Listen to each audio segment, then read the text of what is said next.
Welcome, everyone, to the Roosevelt McNair Scholars Third Annual Research Symposium. I am Peggy Valdes, the director of this great program. As I mention every chance I get, I am also a McNair alum and was supported by the program at Northeastern Illinois University. I want to also introduce our interim program coordinator, Dr. Jay Fulgencio, who is also a McNair alum from NEIU.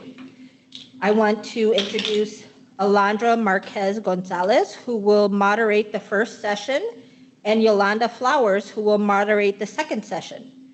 Both are our graduate assistants, and both are alumni from Roosevelt McNair program. We are all living proof that TRIO and McNair Scholars works. We welcome you to our virtual symposium where you will hear presentations from our 12 scholars. As mentioned, there will be two sessions. The first session will be presentations from our psychology majors. The second session will be a mix of social science, STEM, and humanities majors. In between, at approximately 12:30, if everything goes well, we have a special guest. Our keynote speaker will be Carl McNair, brother of Ronald E. McNair, whom our program is named after. I will provide more information on Carl during his introduction. Before we get started with our session, I want to acknowledge the work of the McNair mentors. They are pivotal to our program. I also want to thank our advisory committee and, of course, my boss, Mike Malley, for the unlimited support we receive to make sure each of our scholars is successful in their pursuit of graduate school. And now I want to introduce Alondra Marquez-Gonzalez, a master's student in clinical psychology and RGA. Hi, everyone. Welcome to our first session of the McNair Scholars Symposium. We will be hearing from 6 scholars in the psychology field. Just a reminder, make sure everyone's mic is muted, except for the presenter. At the end of each presentation, we will have some time for a Q&A. So then you are welcome to unmute your mic and ask any questions. So our first presenter is Amiracle Williams Anderson, who will be presenting on media and family influence on body image dissatisfaction in college women. Good morning, everyone. My name is Amiracle Williams Anderson. I'm a current senior at Roosevelt University, and my major is psychology. Today, I'll be talking about media and family influence on body image dissatisfaction in college women. So I'm going to go through my introduction, big picture, research questions, methodology, results, conclusions, discussion, references, and acknowledgements. So what is body dissatisfaction? Body dissatisfaction is defined as the negative perceptions and feelings a person has about their body and is influenced by factors such as body shape and appearance, attitude towards weight gain, and cultural norms in relation to an ideal body. In today's society, appearance and body image are top priority for most. With social media and media influencers on the rise, many young women and girls seek to achieve the ideal body, which leads to them feeling dissatisfied with their own. So big picture, 78% of American girls are unhappy with their bodies. 80% of US women don't like how they look, and 70% of normal weighted women want to be thinner. And what this usually leads to is them trying to figure out body enhancements or going on strict weight diets such as keto. And according to the American Society of Plastic Surgeons, breast augmentation, liposuction, and breast reduction are among the most common top 5 plastic surgeries, and 86% of those procedures are being got by women. And this can start at 18 and even earlier with parental consent. And this can also lead to a decrease in motivation, depression, social anxiety, and eating disorders. So in order to look into this in more depth, I came up with 2 research questions because my objective was to determine the association between body dissatisfaction in college women with family influence, as well as with media influence. And I wanted to determine if the effects were more prominent in white or Black college women, which are my 2 groups I'm focusing on. because usually there's this idea that only white women experience a thin ideal or body dissatisfaction, and I want to see if this would hold up with my results.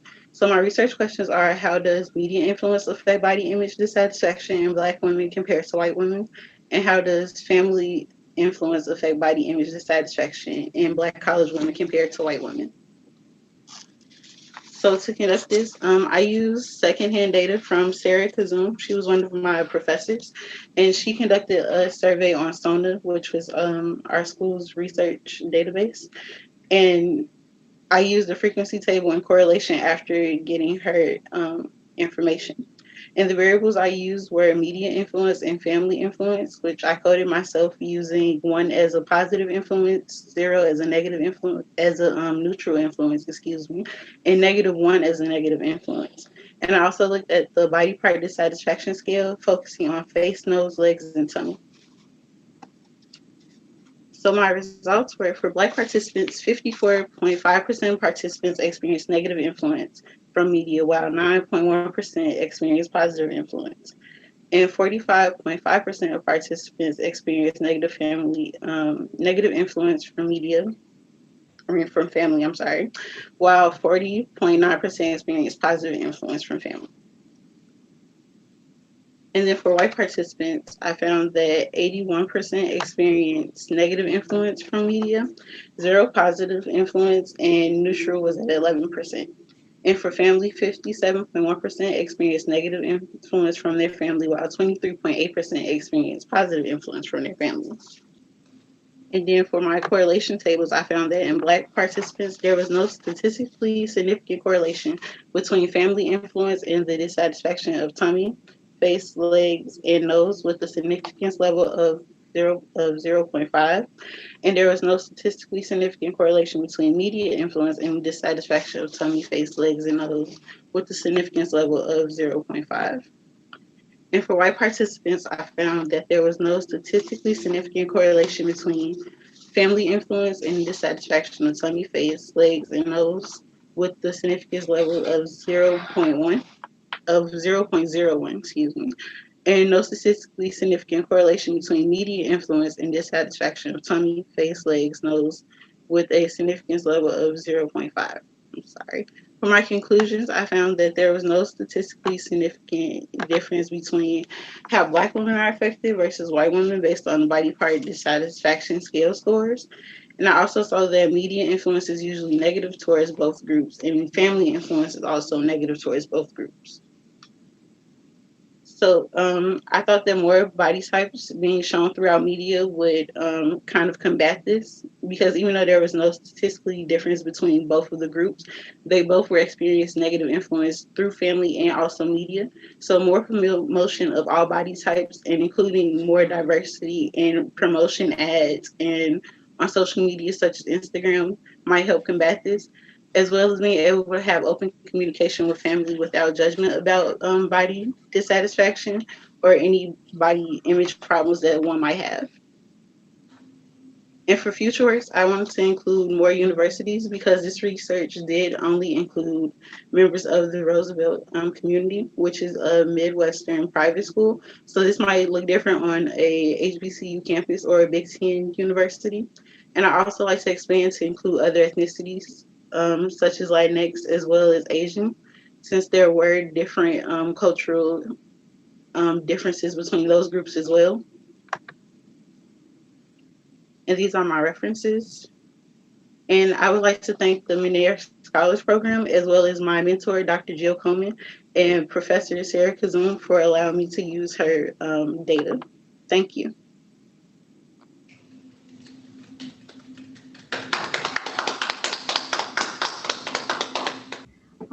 Let's move on to our second presenter, who is Jesus Ruan, who will be presenting on identity distress and college adjustment in freshman students. Hello, everyone. Everyone can hear me just fine? Great. My name is Jesus Javier Ruan, and I'll be presenting on my summer research project titled Identity Distress and College Adjustments in Freshman Students. To begin, I'd like to discuss the difficulties found among college freshmen during their first year of college. So first things first, GPA and scholarships. highlighted by Honkin and Ralston. They used statistics from the 2011 Cooperative Institutional Research Program's freshman survey, and they found that it was an estimated 31% of students with full scholarships and 50% with partial scholarships subsequently lost their scholarships due to not meeting the required GPA during their first year of college. With retention rates, it is found that nearly 57% of students dropped out before their second year. In self-esteem or failed college adjustment, it is found that it is found that students experience a bloated self-esteem and ego as a result to a drop in their GPAs during their freshman year. In universities, in a recent study, they measured that 72% of freshman students admit to reporting one or more adversities prior or at college. In addition, they found that students who reported more adversities were much more likelier to increase behaviors such as alcohol consumption, smoking, or drug use, as well as increased levels of stress. And lastly, I want to discuss mental health and WHO, the World Health Organization, in 2018, found that 1/3 of students, or freshman students specifically, reported at least one common DSM-4 anxiety, mood, or substance disorder. And this study was international and involved 19 colleges across 8 countries. Now, with factors to consider, we must ask why. What exactly is going on with these students? Many assume that maybe it's the change of institution, learning environment, peer groups, environment, such like that. But instead, I propose perhaps identity formation. So, what exactly is identity or identity formation? You may have heard of this man, Erickson. He's a pioneer for this identity distress stuff or identity stuff. And he describes identity as the sense of self as it relates to personalities, experiences, and beliefs. With that comes a variety of identity groups, such as gender identity, ethnic identity, sexual identity, and more. He proposed that the fundamentals of identity development began during the ages of 14 and 18 years old. Instead, recent literature suggests that identity exploration continues into college, with ages ranging from 18 to 21 and beyond. And for this question or my research project, I ask, is there a connection between the student's poor adjustment? And more specifically, how does distress resulting from identity issues factor into college adjustment? And so for my study, I asked 3 hypotheses. The first of which is higher identity distress scores would correlate with lower college adjustment.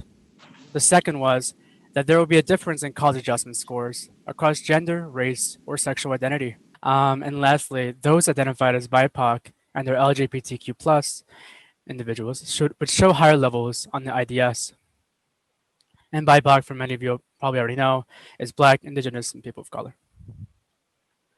So for my methodology, I chose to do a questionnaire with assistance from Prolific's crowdsourcing. And I used 2 questionnaires or 2 scales that already exist in literature. The first of which was the college adjustment test by Penn Baker in 2013. This is a newer or modern and more condensed version of the college adjustment test. There are other more popular and well-used, such as the Baker and Sirks.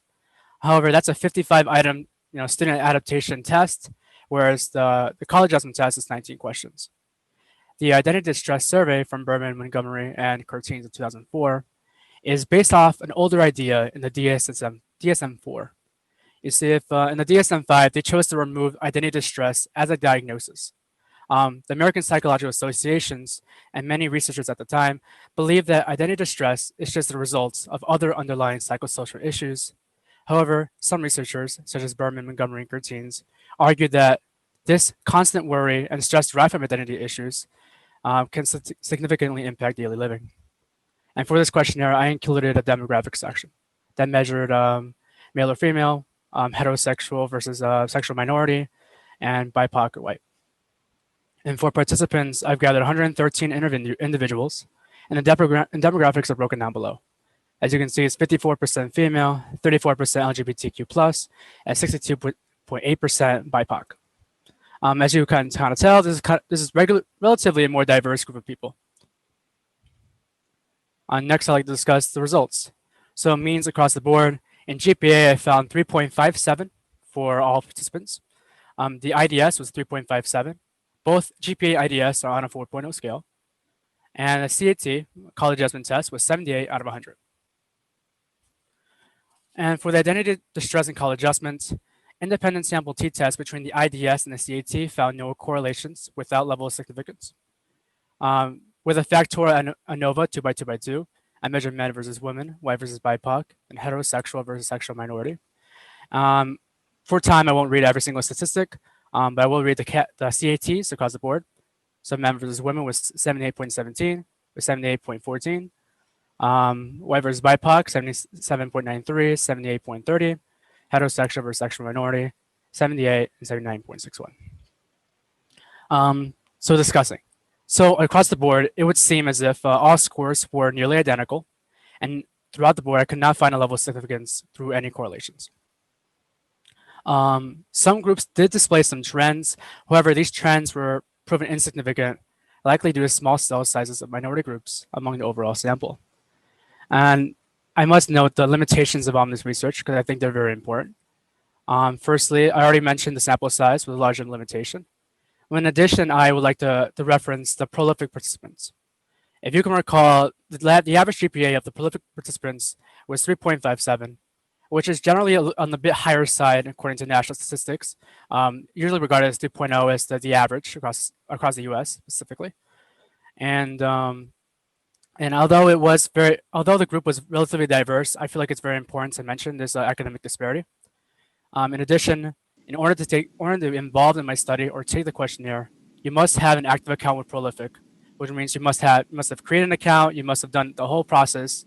And I must mention that those who are not academically involved or aware of student research in general would not have been reached for this study. So with that, it's difficult to generalize across all populations. And lastly, for limitation, COVID-19 and reflection. In collecting data for the study, the questionnaire was distributed 3 months into the COVID-19 pandemic, and this may have affected responses to the survey. Now, difficult times of the present, I believe, may influence positive memories of the past, whereas a lot of students, this was their first year going to college, and they had to just leave it in the second semester. That's a huge bummer, and they know that. And so I speculate that because it being online and being remote learning, I imagine that they hold like positive experiences from their first semester. And in my closing statement, perhaps measuring the relationship between identity issues and college adjustment requires a different approach. Maybe next time, instead of doing a quantitative approach, I can choose to do a qualitative, where I use interpretive like interview analysis. And in my future study, I may choose to do so. With no questions, big shout out to the McNair Scholars program and to my mentor, Dr. Mathew Skinta. Thank you. Thank you, Jesus. Our next presenter is Paige Pannozzo, and she will be presenting on mindfulness in the Roosevelt Intensive Science Experience. All right, so hi everyone. My name is Paige Pannozzo, and my research this year is called Measuring Mindfulness in the Roosevelt Intensive Science Experience Program, a follow-up. And my mentor is Dr. Catherine Campbell. So what is the purpose of my study? So I wanted to study the long-term effects that practicing mindfulness may have on students. Specifically, can these long-term effects create a better academic setting for them? I also want to understand the connection between mental health and school performance. How much does our mental health take a toll on our school performance? I also wanted to recognize important factors of success in school and how practicing mindfulness can increase their success. So there's no secret that many college students suffer greatly with mental health problems. Academic work on top of social, personal, occupational work can add up. So I wanted to see how we can help college students bring their stress levels down. How can we increase their success levels in school? Specifically, can we increase academic performance with the practice of mindfulness? So current literature, what do we already know? So mindfulness is defined as paying attention in a particular way without judgment while focusing on a goal in the present moment. Everyone has a natural ability to be fully present in the moment using your senses, surroundings, and thoughts. The goal for mindfulness is to not overreact to challenging situations, but instead receive those challenging situations in a more clear and relaxed-minded way. Current literature has also found that mindfulness can change the frequency of our brain waves, and specifically, it could activate and deactivate different centers of the brain. So by deactivating and activating different centers, this helps the body become more relaxed and more in the moment. Practicing mindfulness can be done in a variety of ways. The Western culture of mindfulness has put focus on one's breath and awareness by using techniques like body scans, prayer, mantra, and visualization. Meditation usually occurs in a sitting position or lying flat on one's back. Meditation can be done daily or weekly, depending on what experience and improvements one desires. Current literature also found that research has found significant mental health problems in students, specifically first-year college and first-year transfer students, and specifically science majors. And in my research project, I've specifically looked at participants who are first year or transferring first year into Roosevelt and are science majors. So these mental health problems can lead to lack of participation, lack of interaction in the classroom, poor management skills, and test anxiety. This can create negative coping mechanisms like poor sleep habits, stress over minor encounters, and a negative attitude towards school. So learning about this research and what we already know, I wanted to see, and so I figured out mindfulness can help students stay more engaged and more focused for periods of time. So it seemed that one of the best ways to practice mindfulness is in the academia setting. So my research question looks at, by incorporating mindfulness in the academia setting, can we increase students' success levels? Since this is a follow-up project, I used the same participants from my research last year. So the participants were part of the RISE program, or Roosevelt Intensive Science Experience program. And this took place last year, summer 2019, which is a 2-week intensive program to help first year and first transfer year students successfully transition more to transition into Roosevelt more successfully. Out of the 2-week program, 1 day was for mindfulness and for them to learn about mindfulness. So the students spent one of the days learning about mindfulness and practicing mindfulness through meditation. Last year, the students engaged in a 20-minute direct training in mindfulness techniques through brief PowerPoints and guided meditations on YouTube. Students were instructed to sit on the floor in cross-legged position or laying down or with their heads down. So the students listened to the YouTube video for 20 minutes, which is a guided meditation focused on letting go of fear and anxiety while welcoming harmony, inner peace, and healing. So my participants were the 6 students from last year, and they were offered the opportunity to participate in this research study this year again.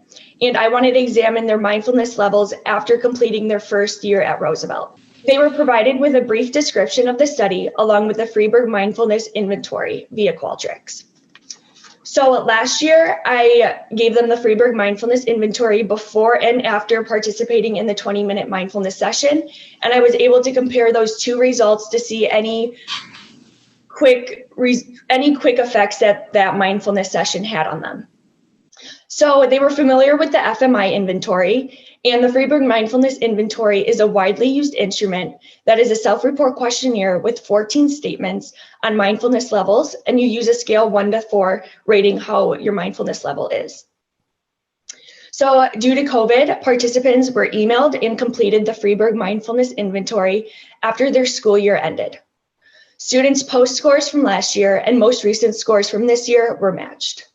So what were my results? I used a paired t-test comparing their scores from this year to last year.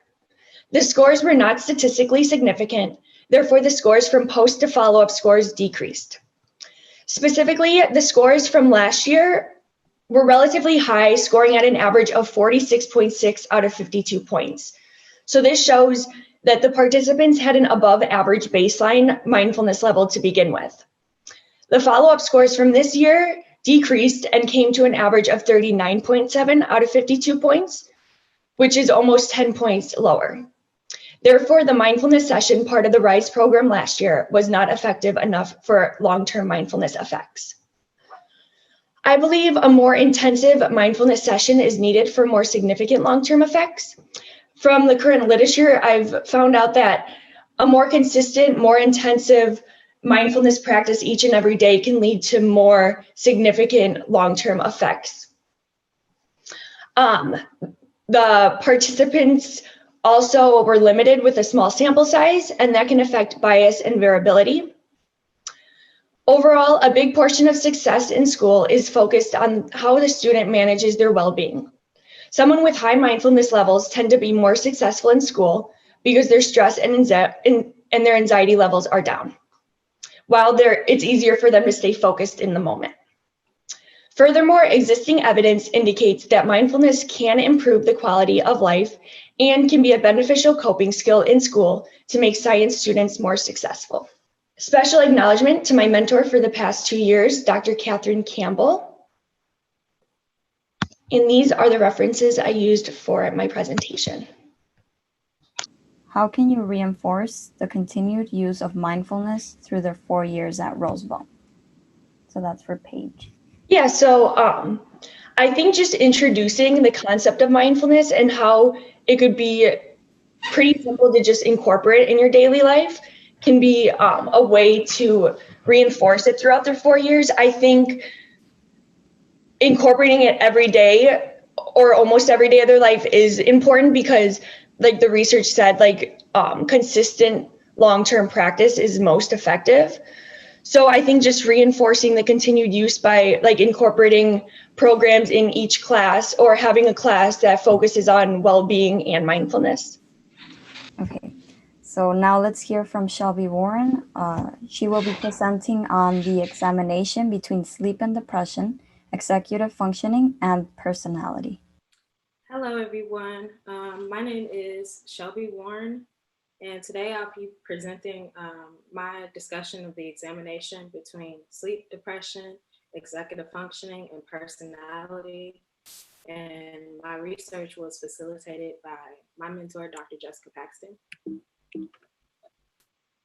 For starters, sleep is essential for development. Adolescents need about 8 to 10 hours of sleep. However, they lose about 90 minutes of that sleep between the ages of 11 and 18. Research suggests that there are many reasons for sleep deprivation, and it can lead to behavior and cognitive delays. The literature also suggests that depressive symptoms are commonly paired with sleep deprivation, and vice versa. So sleep deprivation is commonly also paired with depressive symptoms. Previous studies on adults have concluded that sleep is correlated with executive functioning, and the lack of sleep can lead to poor task switching and poor memory. However, there was not much literature supporting these claims for adolescents, but it was hypothesized that adolescent brains compensate for sleep loss and it does not impact cognitive performance. Studies show that personality traits are associated with sleep or the lack thereof. The Big Five personality model examines personality traits that include extroversion, agreeableness, conscientiousness, neuroticism, and openness. The most common disorder linked with chronic sleep deprivation is the personality disorder neuroticism.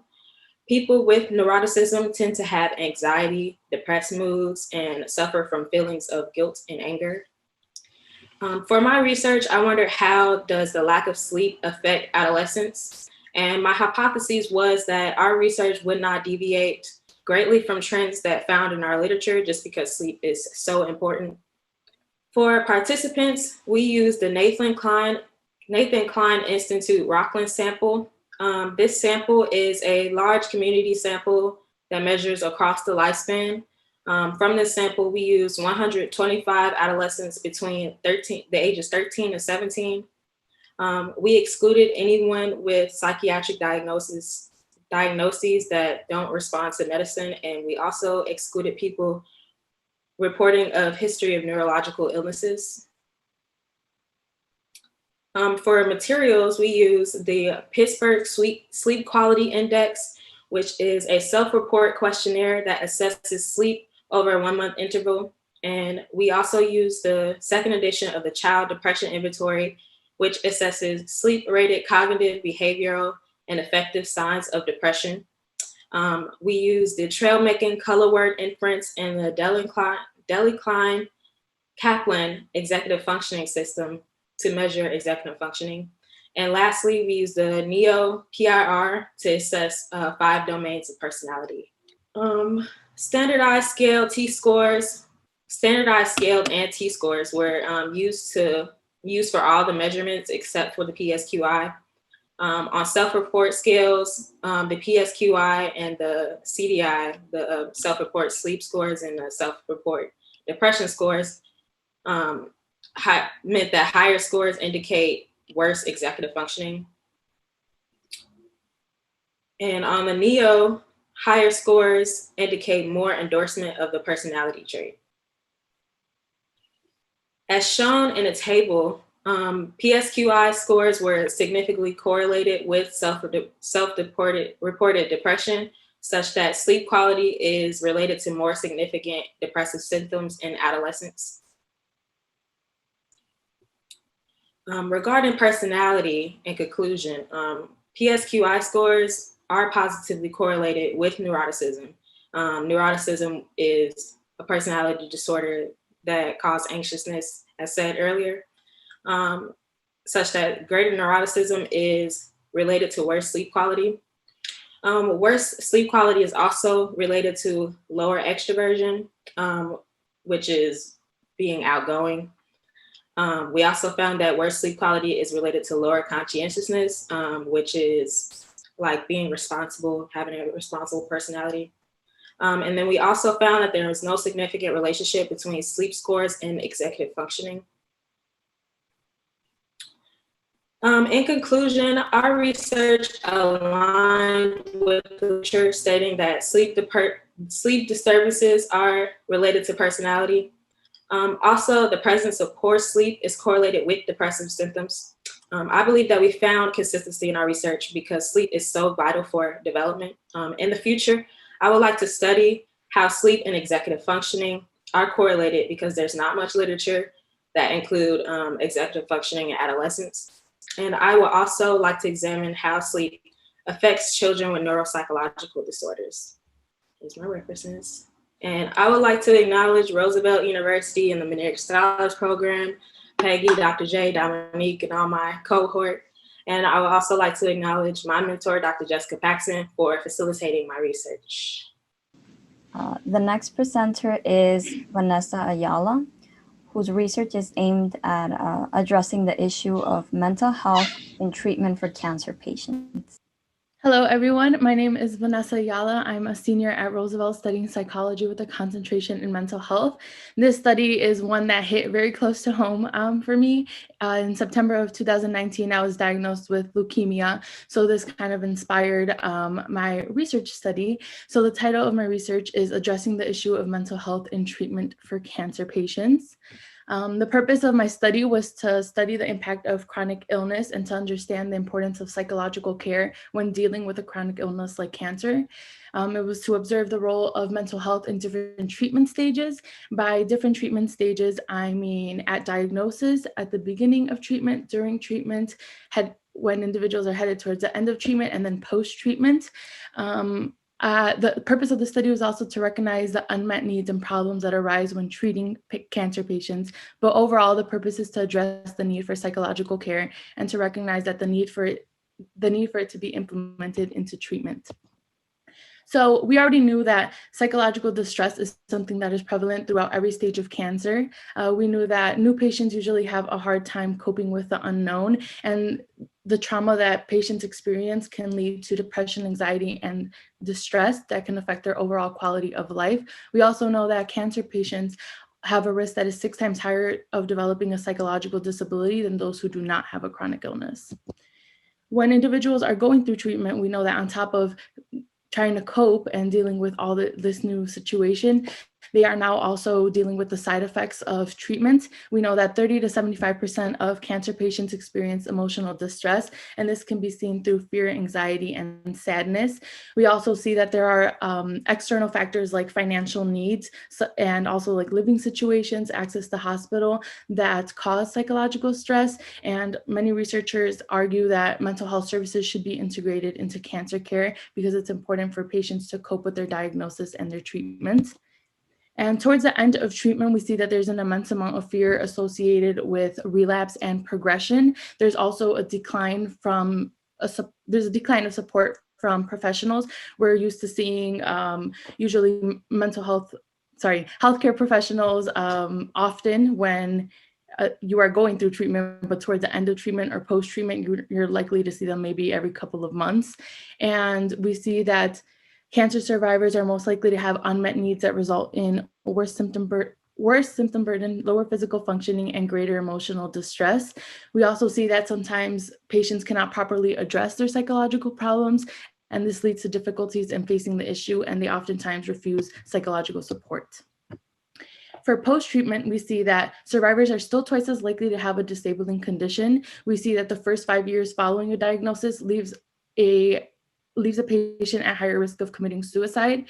We also see that long-term cancer patients are at risk of major depressive disorder. So for my study, I wanted to know what stress levels were like at every stage of treatment for patients, what needs they had, what caused them stress, and how the services of mental health are or aren't implemented into their cancer treatment, and what were the exact statistics and rates of patients who receive these services.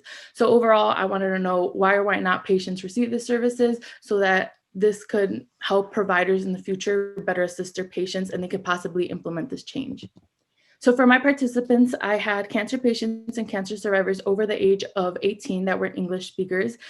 All my participants were recruited through Prolific, but my goal was also to try to get some from a social media Instagram page called The Cancer Patient. They are open to the whole world and they have a really large following, but unfortunately, due to their large following, they were not able to spread my survey, but all my participants did come from Prolific. And I used a survey that again was distributed through Prolific. It took approximately 10 minutes, but most participants actually took around like 8 minutes. And I asked demographic questions about themselves and about their cancer. I also asked about their treatment, stress levels, and the mental health services that they were offered. Most of the questions were slider scale, free response, or multiple choice. Overall, I had 207 participants, but only 202 were counted for. The majority were also white and women. And most of my respondents were actually in the UK when they were diagnosed. For my results, I have a little key on the right bottom hand corner, and you can see what the colors mean. So overall, I did assume that stress levels would be very high at the beginning, and then towards the end they would be lower. And that's something that you can see when individuals were first diagnosed, they were at a great deal of stress, and when individuals were at the end of their treatment or post-treatment, they only reported a little or a moderate amount of stress.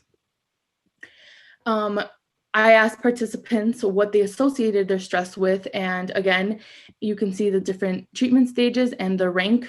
So at the beginning, they associate it with fear and the unknown, and I assumed that this would go down when they were in post-treatment just because they already knew the plan and they were most likely towards the end of their treatment, or they already knew what the plan would be. One thing that did go up that was very interesting was treatment. So at the beginning, a lot of participants were not really worried about their treatment, or they didn't have any stress about their treatment. But as you can see, it became quickly number one for their stress. And even in post-treatment, they were still worried about treatment. They were still dealing with a lot of side effects, and this was causing them a lot of stress. Another thing that was also very interesting was mental health. A lot of individuals reported that they were feeling depressed, that they were having anxiety, and they were having panic attacks and a lot of other psychological problems. And this was something that was consistent, and you can see that it was at number 3 up until the end. It became number 2.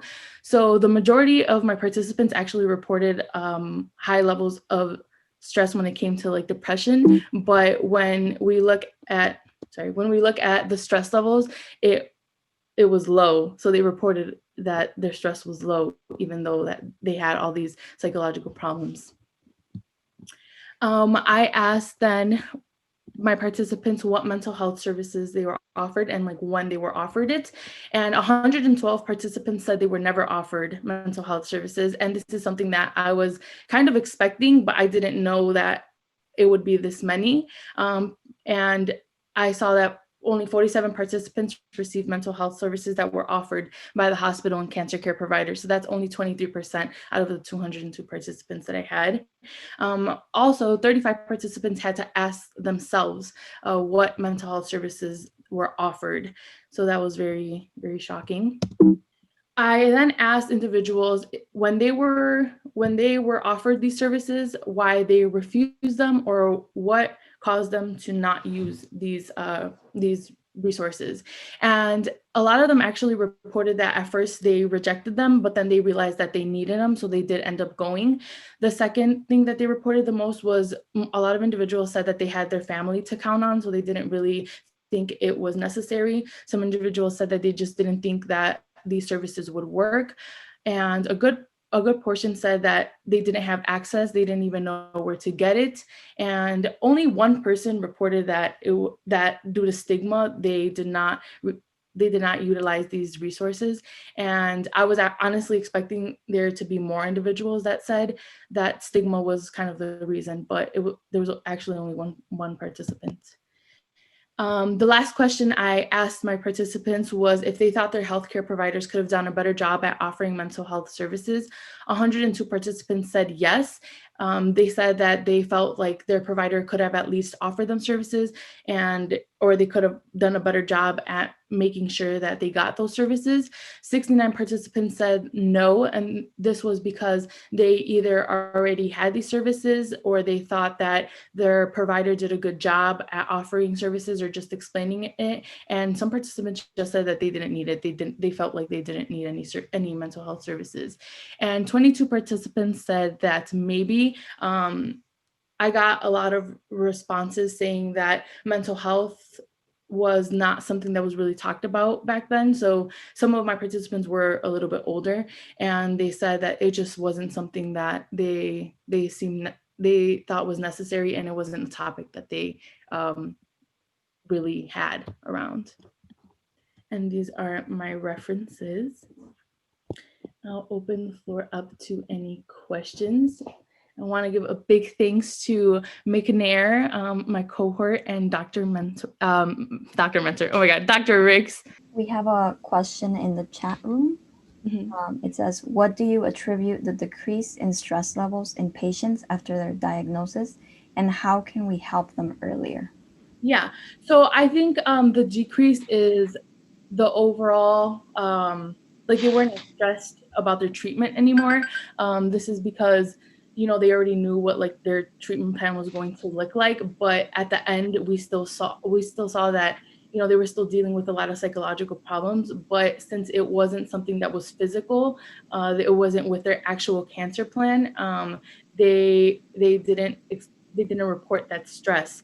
So I guess one way that we can help participants earlier is offering these services early on. Like I mentioned, 112 participants were never offered services. And when I was in the hospital, I was offered services when I was about to leave the hospital. And I was in the hospital for 45 days. So I was offered services a week before, and the only services that were offered were like free yoga sessions. And I was like, I don't need yoga sessions. I need like someone to talk to. So I think that's something that could be done. Yes. Oh, I am also cancer-free as of June. So thank you. Thank you, Nate. Did you find that healthcare/insurance was an issue? Yes. Actually, I only saw a couple of individuals report that, but I think the majority, or like why a lot of people didn't report it was because a lot of the individuals were from the United Kingdom. So they have a different healthcare coverage. And for individuals who did say that they were dealing with insurance or financial problems, they said that they were dealing with, again, like their insurance, and they just didn't have coverage, which is why we saw that their stress about financial problems went up midway through their diagnosis. Because sometimes with like insurance, if you don't pay or if you don't meet your deductible, you have to pay out of pocket. And when that happens, like sometimes this affects the treatment that they get, or sometimes individuals don't have insurance at all. Thank you, Vanessa. Our next presenter is, and this will be our last presenter for session 1, is Yasmin Montenegro, who will be presenting on STEM learning in informal settings. Hello. Hello again. My name is Yasmin Montenegro, and the research I will be presenting on is STEM learning in informal settings. The work I will be talking about today has taken place at the Chicago Children's Museum in the Tinkering Lab exhibit. You can see the entrance to the Tinkering Lab exhibit here, as well as the actual exhibit in the other picture.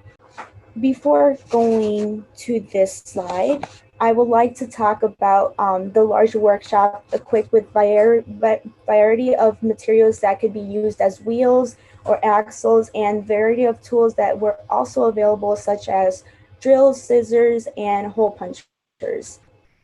So why focus on an informal setting? Studies have shown that children spend less than 20% of their waking hours in school settings, leaving that time to learn in other settings. Importantly, we know that from research, students engage in STEM learning in informal settings even before attending school. Researchers also found that students who spend more time in science-related museums tend to do better in science-related classes. So why focus on STEM learning?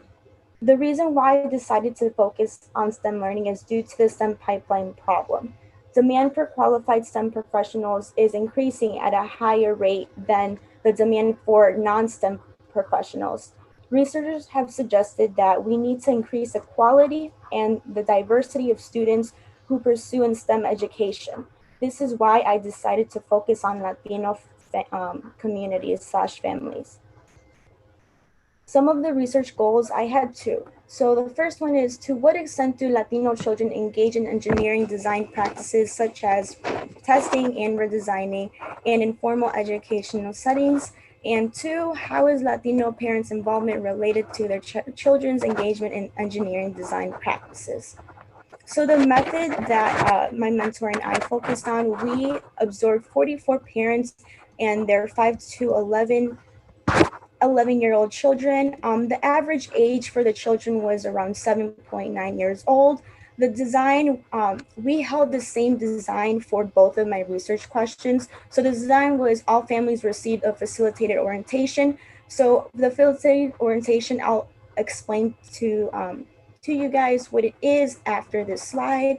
And that's what they held after entering the exhibit. So families presented an engineering design challenge. So the engineer challenge was basically make something that rolls. And right there to your left, you see that that picture. And we held that picture in the exhibit. We not only held it in English, but there was also the similar thing, but it was in Spanish for Spanish-speaking families. So facilitated orientations. Prior to entering the large workshop area, families received facilitated orientation. That is, museum facultators use methods to illustrate the engineering concepts and principles needed to address the challenge. So they gave them tips. So the design is Make It Roll Challenge. And families were recorded as they were working on addressing the challenge. You see here a boy and a mom working on their creation. And right there in the green circle, you see the camera, and every target child held one so we can facilitate what they're doing. So coding, we coded testing and redesigning. So to encourage children's engagement in engineering practice of testing, the exhibit was equipped with the means for testing creations. For example, as you can see in these photos, during the Make It Roll program, there was a number of ramps that the children could use to test their creations. So in the table right there, you see a little table ramp, and then right next to it, on the right of it, you see that big ramp. And those were lots of little exhibits where they can go ahead and test their creation if it rolls or not, because remember, the challenge is to make it roll. So the testing that we focused on were aerial tests, and that's basically when the participant tried to spin the wheels or an axle in the air. And then horizontal surface, that's when the participant tried to roll the creation on a flat surface, such as a table or maybe the floor.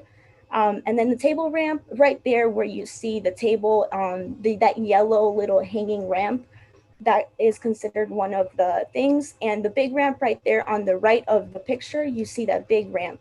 So this is an example test on the table ramp and redesigning. So I just illustrated some of the testing that was facilitated, like aerial, horizontal, table ramp, and a big ramp. And this is just an example as to what I'm talking about. So I'm gonna go ahead and show you guys. Okay, come on. Hopefully it works. Whoa, No flower. It needs some sugar. we only did one side. Did It's you working see a lot better. Yeah, that was awesome. We think we solved the problem.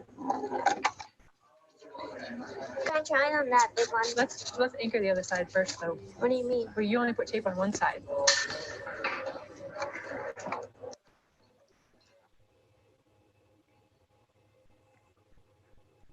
Okay, so that was just an example as to what I'm talking about when we say this is what a test is. So for the results, this is a graph that deals with engagement in testing. Right there on the side, it's average number of tests. So the dark green is the target child and the lighter green is the target adult. And what the target child tested the creation 14.89 times. Meanwhile, the adult only tested it 5.20 times. So this shows that the adults tested their creation less than the target children.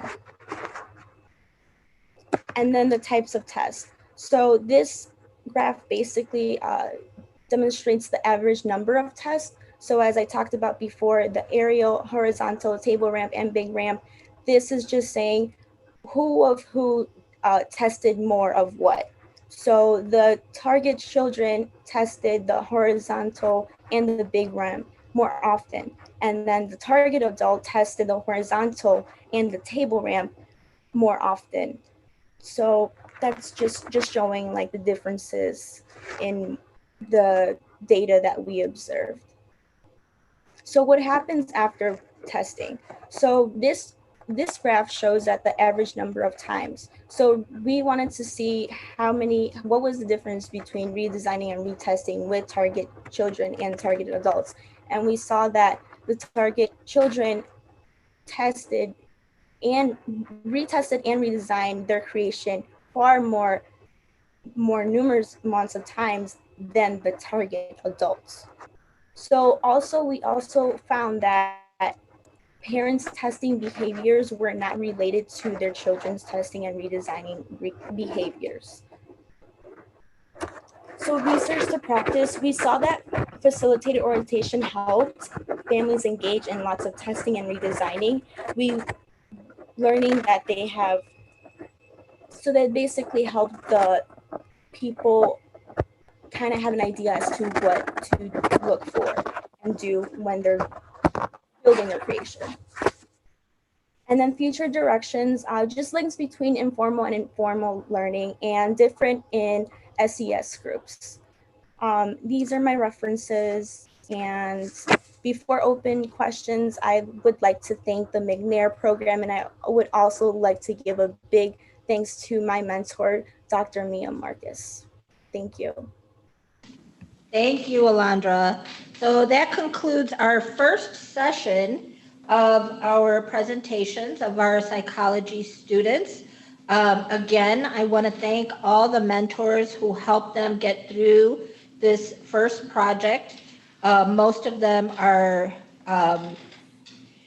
just conducted research this summer, and they did it under the most extreme conditions, right? They did it by themselves, learning remotely, and I think that they did a great job. So let's give them another round of applause. So I'm so glad that the camera is not able to zoom in on my face right now, because I get emotional whenever I hear anything about Carl McNair or talk about our scholars. So I think that after watching this video, I understand better why our program is named after Ron McNair, right? I think that he represents a lot for our students, being first in space for the US, also being African American, being underrepresented. And I think that is important for our scholars, that they need to know that it is possible for them to achieve. And so we're waiting on Carl McNair, his brother, to come for, is he in? Okay, yay, all right. So I want to, I just got notice that Carl is here. And so I'm going to introduce him because I think he can provide better information than I can. Hold on. So Mr. Carl McNair is the founder of the McNair Achievement Program, MAP for short. He is President Emeritus of the Dr. Ronald E. McNair Foundation. These programs are named in honor of his brother, Dr. Ronald E. McNair, who perished along with 6 of his fellow astronauts aboard the Space Shuttle Challenger on January 28, 1986. He is a best-selling author of a book entitled In the Spirit of Ronald E. McNair, Astronaut, which continues to inspire and encourage thousands of Ronald McNair scholars at 187 colleges and universities. He is co-creator of the Eyes on the Stars animation done in collaboration with NPR StoryCorps, and we can provide that link. It's a great short video. He was also featured in the Smithsonian Channel's March 2020 documentary, Black in Space, America's First African American Astronauts. Please give a wave of your hands to welcome Dr. Carl McNair, Mr. Carl McNair. That's my cue to come on? Yes, yes. Excellent. Welcome. Excellent. Let me just make some technical adjustments here. Okay, I think that'll do it. Excellent. Okay, I presume that this is the McNair Scholars, Roosevelt University McNair Scholars class of what, 2020 or 2021? Which is it? All the above? Shaking here, yeah. Yes. Okay, good. Well, listen, I'm really happy to be here today. I'm so fortunate to have known Ms. Valdes, Peggy Valdes, for many years. She exemplifies coming from the ranks of McNair Scholars through the ranks of graduate school, through Ph.D., now with her very own McNair Scholars program. Let's give her a wave of the hand. Right. Oh, I hear, okay. I do that note because when I try to get a round of applause, everybody's on mute. So I said, let's do this. I mean, that's making noise to me. Okay. Well, listen, like I said, it's great to be here. And I want to commend your staff, the McNair staff and the Roosevelt community for the great work they have done with the program over the years. And I want to congratulate you, those of you who have made, are going to make, or have made presentations, research presentations. And we're going to talk more about that in a little bit. I want to know, first of all, I have a question here. How many of you have already presented your, I believe it was your poster research early this morning? Let's see a wave on a hand like that. Okay, I see one, I see two, I see three. Got to wave it because I can't see it unless it's waved. All right, I see 4 people here, and perhaps those who are still, I have the picture off. I'm not sure why that's the case. I hope you're not in your skivvies. Are these folks? These folks are they at home? We had 6 presenters this morning. Oh, okay. All right, excellent. Well, let me ask you a question. Those of you I see who's actually presented this morning. How many of you still yet have to present? Let's see a show of hands. Let's see a wave of the hands. Okay. Just 2 of you? No, we Okay. have six presenters yet to present. You know, that's what I like about this Zoom. We can talk back to each other, and this is really great. All right. So we have presenters that presented this morning. You have presenters that's going to present this afternoon. Anybody a little bit nervous? Wave your hand. Oh, just shake your head like this. Just be, you know, well, let me see who you are. Wave your hand, you know, that's a few. Okay, here's the deal. Everything's going to be all right. Don't worry about it. Here's the deal here. I've gone to hundreds and hundreds and hundreds of poster presentations. I've been to hundreds and hundreds and hundreds of oral presentations. And let me tell you this, of all that time, I've never seen one person pass out. Nobody fell out dead. That's the worst case scenario. Now, you guys are experts in your particular field. At least up to this point, you are experts. And you know your stuff. You have the passion, you have the drive. Look, you got this. All right? You absolutely got this. Now, those of you who are science majors, like the biology and others, you guys got it best. First of all, half of us are not going to know what you're talking about, right? Well, we are so honored to hear all of your presentations, just the enthusiasm and the passion that you have. We're like, hey, they got it going on. They know what they're talking about. We don't know. But as long as you act like you know what you're talking about, we're going to assume that you do. Does that make you feel a little bit better? Shake your head, yes. Absolutely. Okay, usually works, but we'll see what happens here. Well, you know, let me make sure that I stay in context here. I want to know how many of you have ever wondered the whole notion to yourself, am I good enough? Let's see it. You don't have to wave it. Let's see a show of hands. Yeah, yeah. Raise your hand and shame the devil, as my grandmother would say. Yeah, raise your hand. Yeah. Hey, that's most of us, to be honest with you. That's most of us. And the truth of the matter, I've spoken to many graduate students, many McNair Scholars over the years where you are right now. Many have gone on to graduate school, many of them in schools like Harvard, Yale, you know, Princeton, Roosevelt. And let me tell you something. When I spend a little time with them, holy, you have a visitor there.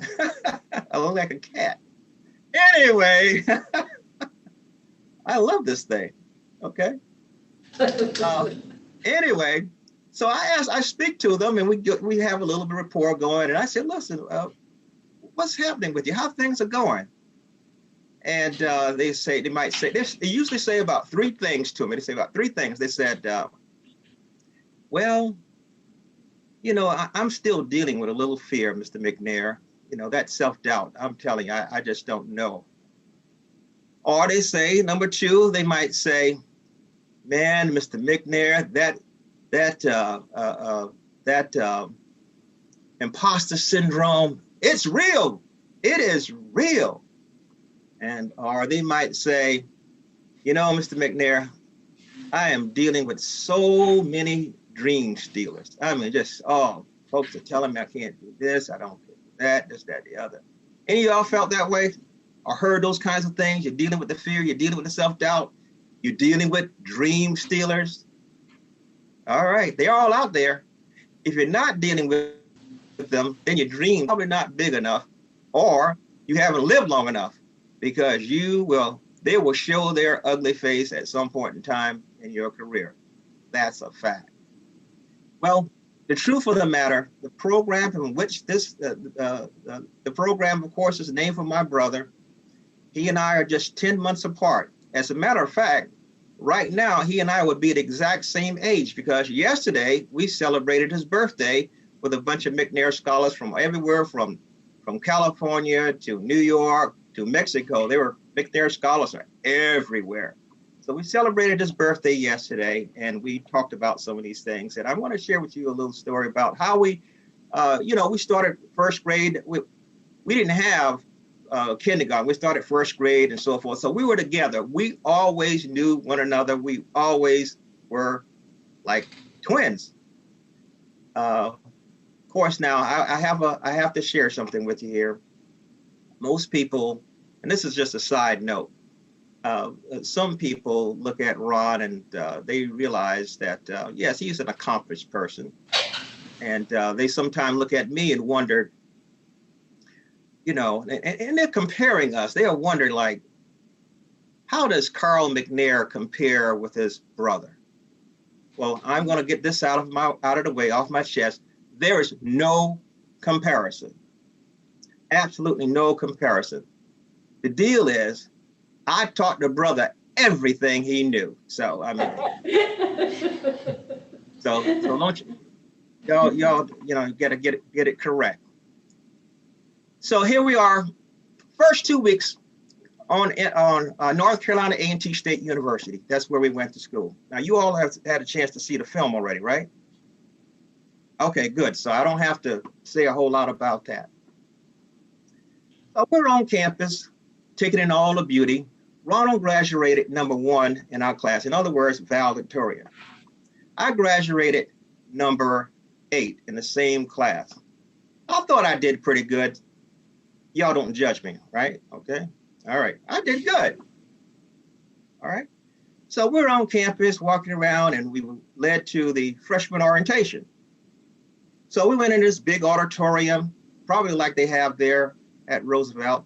They set the social science majors over there and the education majors over there, the technology and engineering majors over there. That's where I was. And the physical and life science majors over there. That's where Ron was. Ron happened to sit in front of some students who were physics major. That's what he declared himself as, being a physics major. And as he was sitting there, he overheard these students behind him who were physics majors. They had gone to schools in New York, and we went to school in North Carolina. They had gone to school in New York and Chicago and New Jersey, places like that, going to some of the best prep schools, some of the best private schools. And here we are sitting here, and Ron is thinking, wow, these guys got it going on. They came up from the right side of the tracks. And they started talking about all these great physics courses they had taken, thermodynamics and classical mechanics and modest physics. Ron and I were in the same class together in high school. We took one class of physics taught by a high school teacher who never had a day of physics in his life. You think Ron was a little handicapped? Shake your head, yes. Absolutely. He was. He was definitely handicapped. And he saw this possibilities competing with these guys as a threat. He had to make a decision. And this is the first time in life I've ever seen Ron fear anything. He was feeling all those things at the same time. He was feeling the fear. He was feeling the self-doubt. He was feeling the imposter syndrome. He was feeling the dream stealer all at once. He had to make a decision. He had to decide whether he was going to go on and pursue physics or maybe choose another major. Now, I see a couple of you have the mic on. What did he decide to do? You saw the film, so you already know it. I'll tell you. He became a music major. He dropped out of physics. He wanted to go, like many of us, we always like to retreat to our comfort zone, don't we? Yeah, yes. We want to do something sometimes that we are familiar with. He knew the music. So he dropped out of physics. And sometimes, McNair Scholars, doesn't that happen to you when you see people come from more affluent families, who've come from those best schools in high school and had all these different courses, and you came along, and sometimes you feel that you can't compete, don't you? All right, shake your head, yes. Those of you, you know, sometimes it happens. So fortunately, Ron had an advisor like Dr. Peggy Valdes, like you all have, who learned that he was floundering around in the music department. So she sent for him, brought him to the office, sat him down, says, Ron, why aren't you going to pursue physics? That's what you said you were going to do. What's up? So he told the advisor, I'll call her Peggy. He told Dr. Peggy, he said, look, I cannot compete with these guys. They came from some great schools. They're light years ahead of me. So she looked over his letters of recommendations for the school, looked over his file, looked over his transcript, saw his grades, and said, Ron, I believe that you can graduate from this university with a degree in physics. Ron, I believe that you are good enough. I want you to go try physics. Ron lit up like a Christmas tree.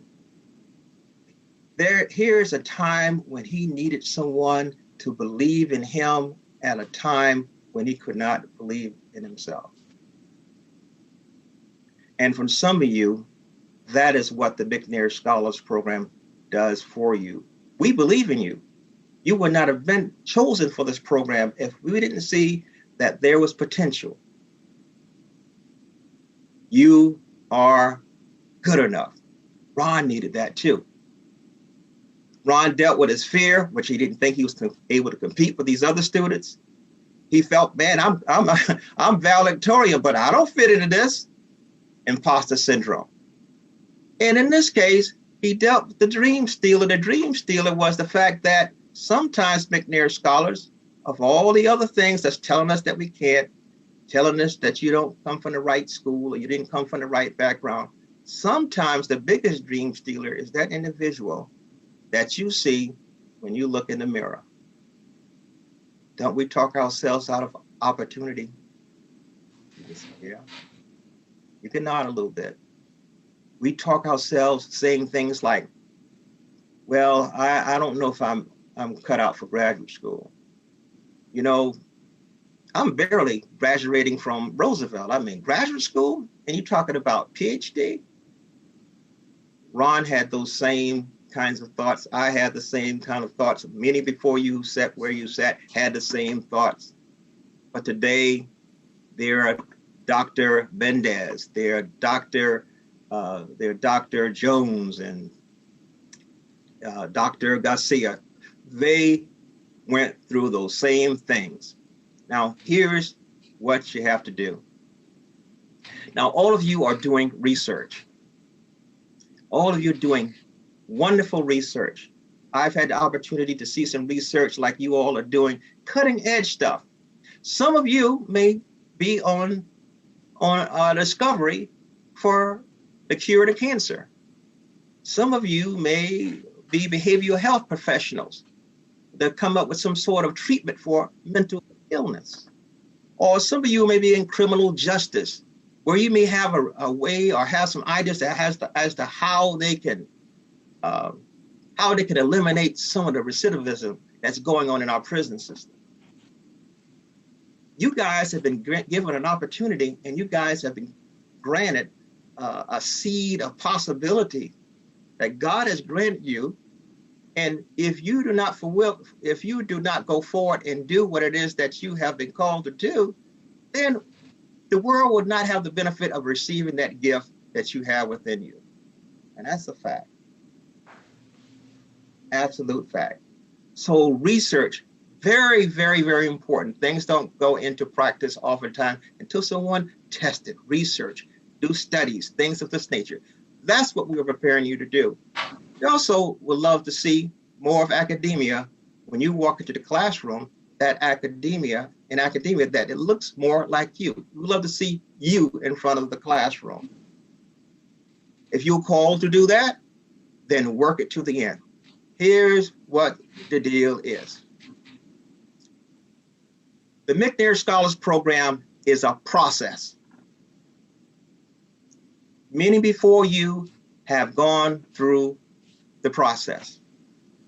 if you trust the process, it will get you to where you want to be, regardless of how it looks and how it feels and all of this stuff.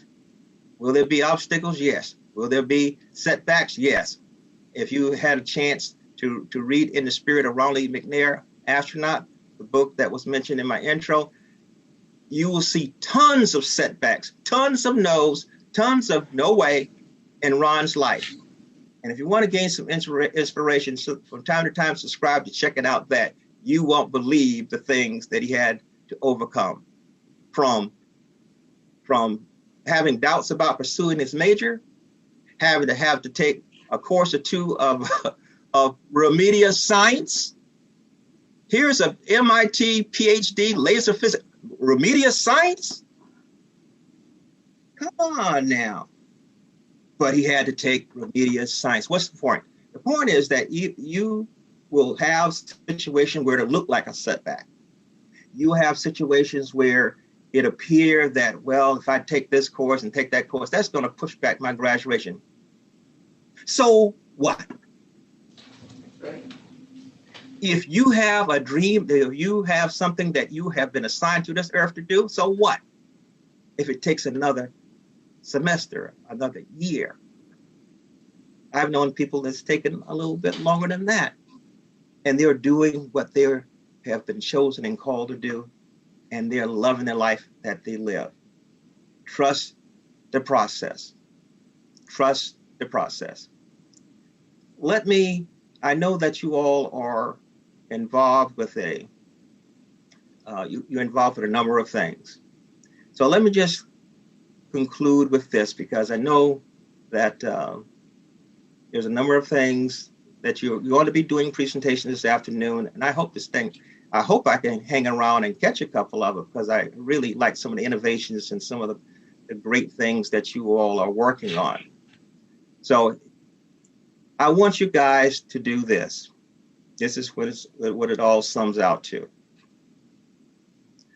I want you to commit to what it is that you are studying and what it is that you are sorting out to do. Commit, make a total commitment. Now here's the punchline. Commit to the point where quitting is not an option. Now, I know for a fact that if you go into something lukewarm, not committed, oftentimes it doesn't happen. Oftentimes it takes longer to happen, but until such time you get totally committed, where quitting is not an option, that's when resources appear, whether it's financial resources, the person that you needed in order to get to the next level, that graduate school representative that you needed to talk to in order to get into your desired school. Things only happen like that, and not until you get totally committed. Totally committed. So what are we saying here?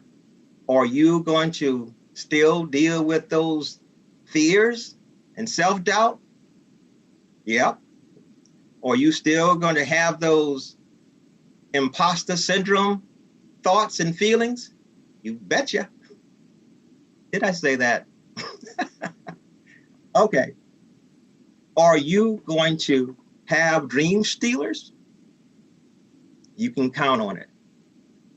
But if you make that commitment, trust the process, keep the faith, and stay the course, your dream and goals will be realized. I want to thank all of the community once again, the Roosevelt community, the staff, all of you guys who have made this thing possible. Thank you. God bless. Thank you. I don't know how, are you still a little bit early, Dr. Peggy? We're an hour early, so we're going to have to take a break is it time for you? 1:30. Is it time for you to take a break? Because if some of them had a question or so, I mean, we are here. We're all in the same room. So if anybody has any questions, Do you have time? Do you have time? All right, let's have an impromptu fireside chat. All right. So I just want to say one thing. When you say trust the process, I am my whole experience with McNair was about trust. And I had a lot of doubts because I came as a non-traditional student. I was older. And I'm not used to trusting other adults. I was fully in control of my life. And so I wanted to I'm not going to let somebody take over my life, but I had to trust that there were things that I did not know and that I had to trust the process. And so I just kept putting one foot in front of the other and did what I was asked to do, even with a ton of doubts. And I finished. Yeah. I finished, right? And so I had a lot of doubts about what I could accomplish, but you really do have to trust the process. The McNair Scholars Program is here to get you to the finish line. And I tell all our scholars that your success is our success. And so that's what we are all about. So thank you so much. That is so important for us all to hear that it is a process. And we all have to trust that process and the people around us because we want you to succeed. Absolutely. Okay. I see someone, scholars when in doubt, trust the process. Okay, that's a good one. Thank you, Nate. Anyone have any questions maybe about Ron McNair? Sometimes there are questions about that. Anything that you're going through that perhaps that you might want to mention or share? And if not, last thing is I know it's been a challenging year for you. I call this a lot of things a Ron. I call it. I've been calling it now. Take it not out of context. I call this as a Ron McNair year, because oftentimes throughout his life, anything that seemed to be able to go wrong, it went wrong. And but he never, outside of that first year, when he wondered countless times whether he was good enough, that became what that advisor shared with him became his mantra. I'm good enough. When he had opportunities to go and spend time over at Duke University in a summer program like the McNair Scholars Program, where at that time, you can count the number of Black people that was going there on one hand, probably on a few fingers. And he took that opportunity. He has spent time at MIT for summer, and there's so much more. So let me just see if there's any questions about what he did, a process of things that he had to do in order to regroup when he met with failure. So we have some on the chat. Oh, I got to read. Well, why don't you unplug and talk to me? Can you do that? So we can't do that from this room. Yes, we can do that. I have a question. Can you hear me? Yes, I hear you well. Thank you. Well, two questions, more like on Ronald's personal, because I never knew he played the saxophone till now. What was his favorite song to play on his saxophone, and did he have a favorite saxophone player? Yeah. He, as far as his favorite saxophone player, he loved Grover Washington, and he loved some Coltrane. So from early jazz, he was a jazz man. When he was out when he was in space with his saxophone, he took a soprano saxophone in space. That was in 1984, February 1984. And they didn't want him to take it at first. He had to convince that he was going to do some experiments with the saxophone because you cannot breathe the saxophone in space the same way, you blow the saxophone and breathe here on Earth. So they bought that stuff. I started to say something else. And they allowed him to take it on since it wasn't too heavy. But he recorded 2 songs while he was in space. The first was reach out and touch somebody's hand. Reach out and touch somebody's hand, make this world a better place if you can. And the other one was, what the world needs now is love, sweet love. Man, do we need that now? Yes. Both of those. Yes. And he recorded them, and somebody decided that, they used it was a recorded tape. Didn't realize that Ron had recorded on this particular tape. Took the tape, plugged it back in, and record over it. They didn't realize that they had taped over his song. So, yes, that was Ron's experience in space with his saxophone and his music. Any other questions? So we have someone asking, can you share a story about your brother where he overcame a situation of imposter syndrome? Wow. Well, I shared one. That's the primary one that I can think of, because when we first started school, I think that from that point on, I think he handled his imposter syndrome. But I'll tell you something that he did that most people who would experience this probably would have dropped out. When you're in graduate school, and Ron and I were roommates for a while he was attending MIT. In fact, I used to live on MIT's campus. But don't tell anybody about that. Ron, during that time, you guys have the flash drives, the thumbs drives, and all that stuff. You guys got your stuff backed up in the cloud. I mean, you couldn't lose your stuff if you wanted to, probably, right? Well, during that time, we had these punch cards, computer punch card. This is how you put your data. You put your punch card. You put your data on the punch cards. It was a code. You put it into the reader, and it goes into the computer. Man, it was a nightmare. But that's the kind of computers that they had. Well, Ron had all these data punch cards. They were rectangular. I don't know, about this long, about this wide. So he had a bunch of them in a duffel bag. This is all of his research in a duffel bag. So he and his fiance at the time was at MIT, and there's a river next to MIT called Charles River. So they went to the river because it was a beautiful day. Wanted to take on the beauty of the day. So they went down to the river, and on the other side, just before he walked across the street to the river, he placed his duffel bag of data on the ground next to a tree.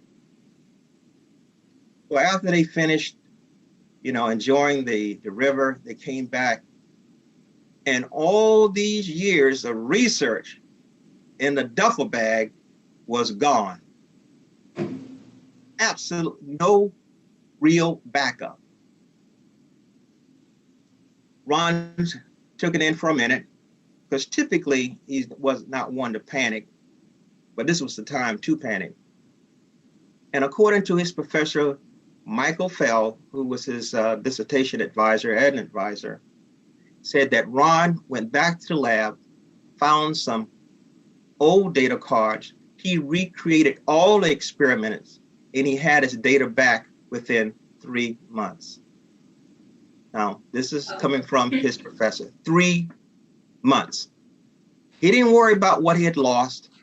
He decided, what can I do to get this back? Now, he didn't have to do all the experiments that he did to get to that point, so he knew what did not work. So he just did those things that worked. So I wanted to share that with you, because some things are going to go wrong, and some things are going to make you want to give up and say, hey, listen, I forget that PhD. I've been in here long. Can I get a master's? you'll be faced with that too. Okay. So how are we doing, Dr. Peggy? We're doing good. We're doing good. All right. Well, let's have, and listen, I don't know the next time I have a chance to talk to you guys. So if there's any question that you have been afraid to ask or had no one to ask, particularly as it relates to McNair Scholars Program, maybe me or Ron or some of the previous people who have come through this. Do you know this? There are tens of thousands of McNair Scholars that have come through this program. And the ones who have, and there are well over 5,000, this is conservative, 5,000 PhDs, JDs. I have them send letters to me all the time. Had it not been for the McNair Scholars Program, I would not even have the courage to finish. I would have actually dropped out. Now here I am. I've gone through the program. I just kept doing what they told me to do. I trust the process. And here I am. I lived in a trailer park in Little Rock, Arkansas, and now I'm a medical doctor. Who knew? They kept telling me I could do it, and here I am. That's what the McNair Scholars Program does. It's, again, it believes in you at those times when you're not going to always feel that you could do this. And that's what, and don't be afraid to sit down with Dr. Peggy or with some of your faculty mentors or anyone who is associated with the program, because they genuinely care about you. They genuinely want to see you succeed. You don't, those who are involved with this, you don't make a lot of money, in some cases, no money doing this. They are doing this because they care and want to see you succeed.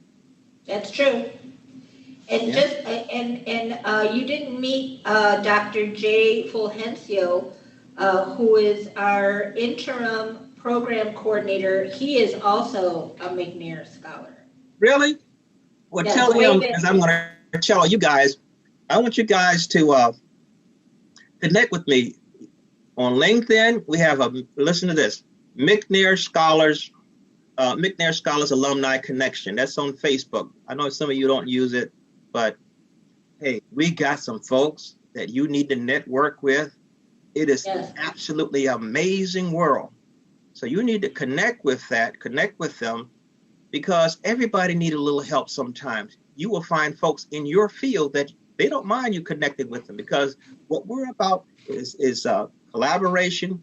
We're about we're about encouraging each other. We're about showcasing a McNair Scholar success story. We're about civic engagement, because right now we're doing McNair Scholars Vote, because this program is a federal program and it is a trio program, and every single year at any given time, if you don't have elected officials who have your best interest, they might say, hey, we might just need to cut the budget. And they've tried it before.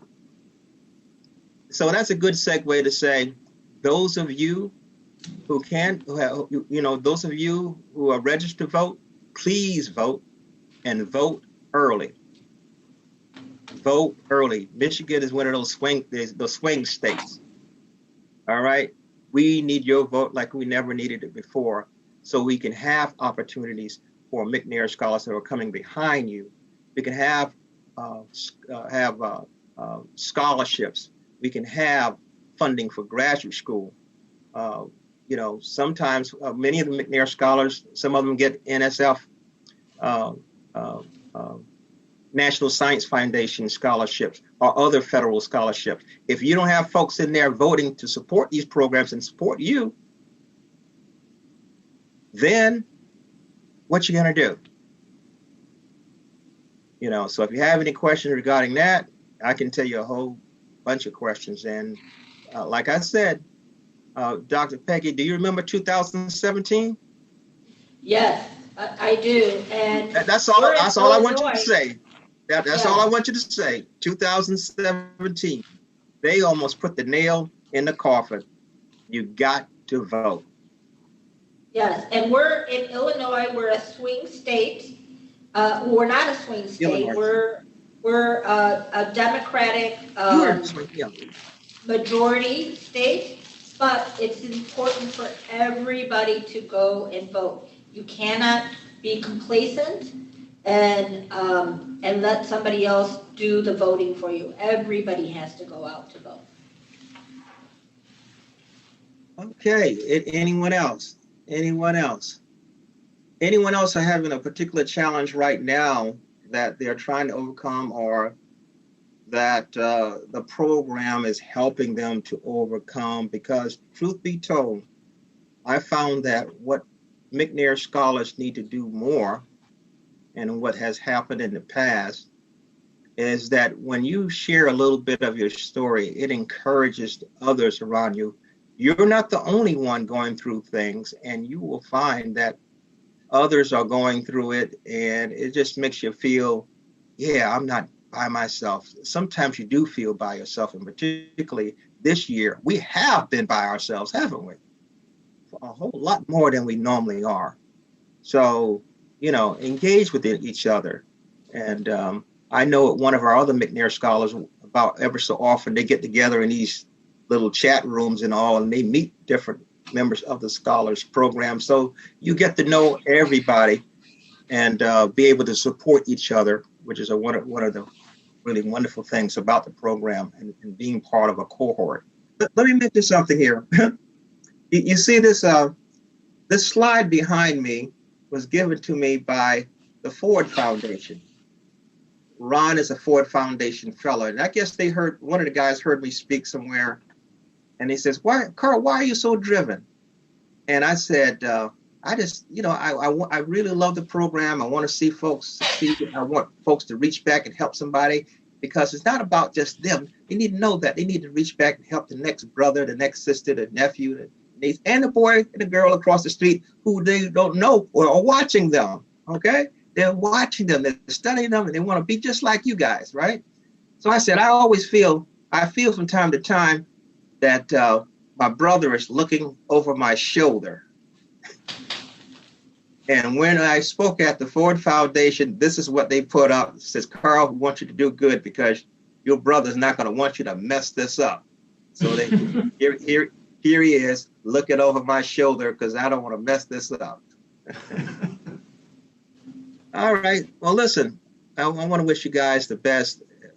Again, you know, stay with the process, take advantage of other opportunities, and make sure you apply when you get to that point to colleges. Even those colleges, those universities for graduate school that you think you can't get in, apply to those too. Do I have time for one more story? I just thought of something. Absolutely. Okay, here's what Ron dealt with.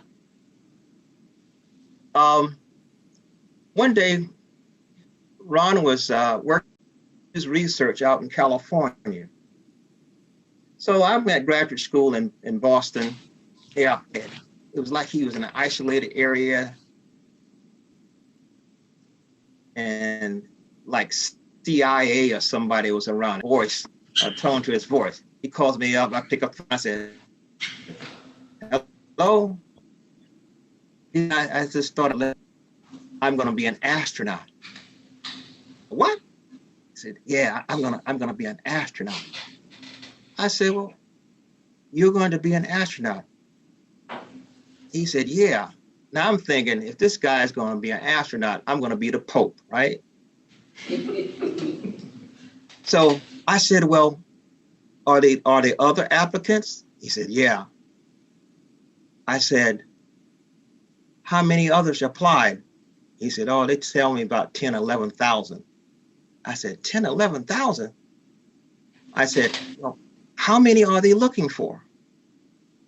He said, "Oh, 35 astronauts." I said, "Wait a minute, let me get this right. There's 10,000 applicants. They're looking for 35 applicants. And I'm thinking in my mind, they have never brought an African-American in the program. And you're looking for a slot of 35, and you're going to be an astronaut?" what makes you think you're going to be an astronaut? He said, because I applied. Wow. I applied. You know, that makes a lot of sense. You can't get in unless you do what? You gotta apply. You got to apply. Sure, there may be other folks competing. Can you imagine it would take to get a slot of 30 or 10,000 applicants? In some cases, it may be more. But it might be your application. You never know. So don't self-select yourself out of opportunity just because it looks like the odds are against you. So I just wanted to share that with you. Apply. All right? All right. Yes. Well, very good. Now remember, no nerves. And if you do, just corral the nerves and use that that helps you engage in your presentation better. But other than that, y'all got this. All right? Yes. Yes, they do. Now. Thank you so much, Carl. All right. Thank you. All right, it's 1:30. Welcome back, everyone. Welcome to the Roosevelt McNair Scholars third annual research symposium. I am Peggy Valdes, the director of this excellent program. As I mentioned, every chance I get, I'm also a McNair alum and was supported by the program at Northeastern Illinois University. I want to reintroduce our interim program coordinator, Dr. Jay Fulgencio, who is also a McNair alum. And in our first session, Alondra Marquez-Gonzalez moderated our first session. She's our GA. And in our second session, Yolanda Flowers, who is also our GA, will moderate the second session. All four of us are living proof that McNair works. We welcome you to our virtual symposium, or re-welcome you. For those of you that were here in the first session, you missed Carl McNair, who had a great presentation, and we will be posting a recording of both these sessions on the university YouTube channel. Okay, so without further ado, I will introduce you to Yolanda Flowers, who is going to moderate our second session. Hi, good afternoon. Again, my name is Yolanda Flowers. I'm the GA for McNair Scholars Program here at Roosevelt University. And we are now in our second session of our research symposium. And we thank you for supporting us. Each scholar will present for 10 minutes and there will be room for Q&A following the presentation. So first up, we have Giselle Garcia. And her presentation is on impacts of remote learning due to COVID-19 on college students. Hi, everyone. My name is Giselle, and I did my presentation on the impacts of remote learning due to COVID-19 on college students. My mentor was Dr. Tom Philion. So as we all have experienced in the spring 2020, we shifted to an online format in order to help prevent the spread of COVID-19. Something that I found in my research was that there's a distinction between what occurred in the spring 2020 and online education.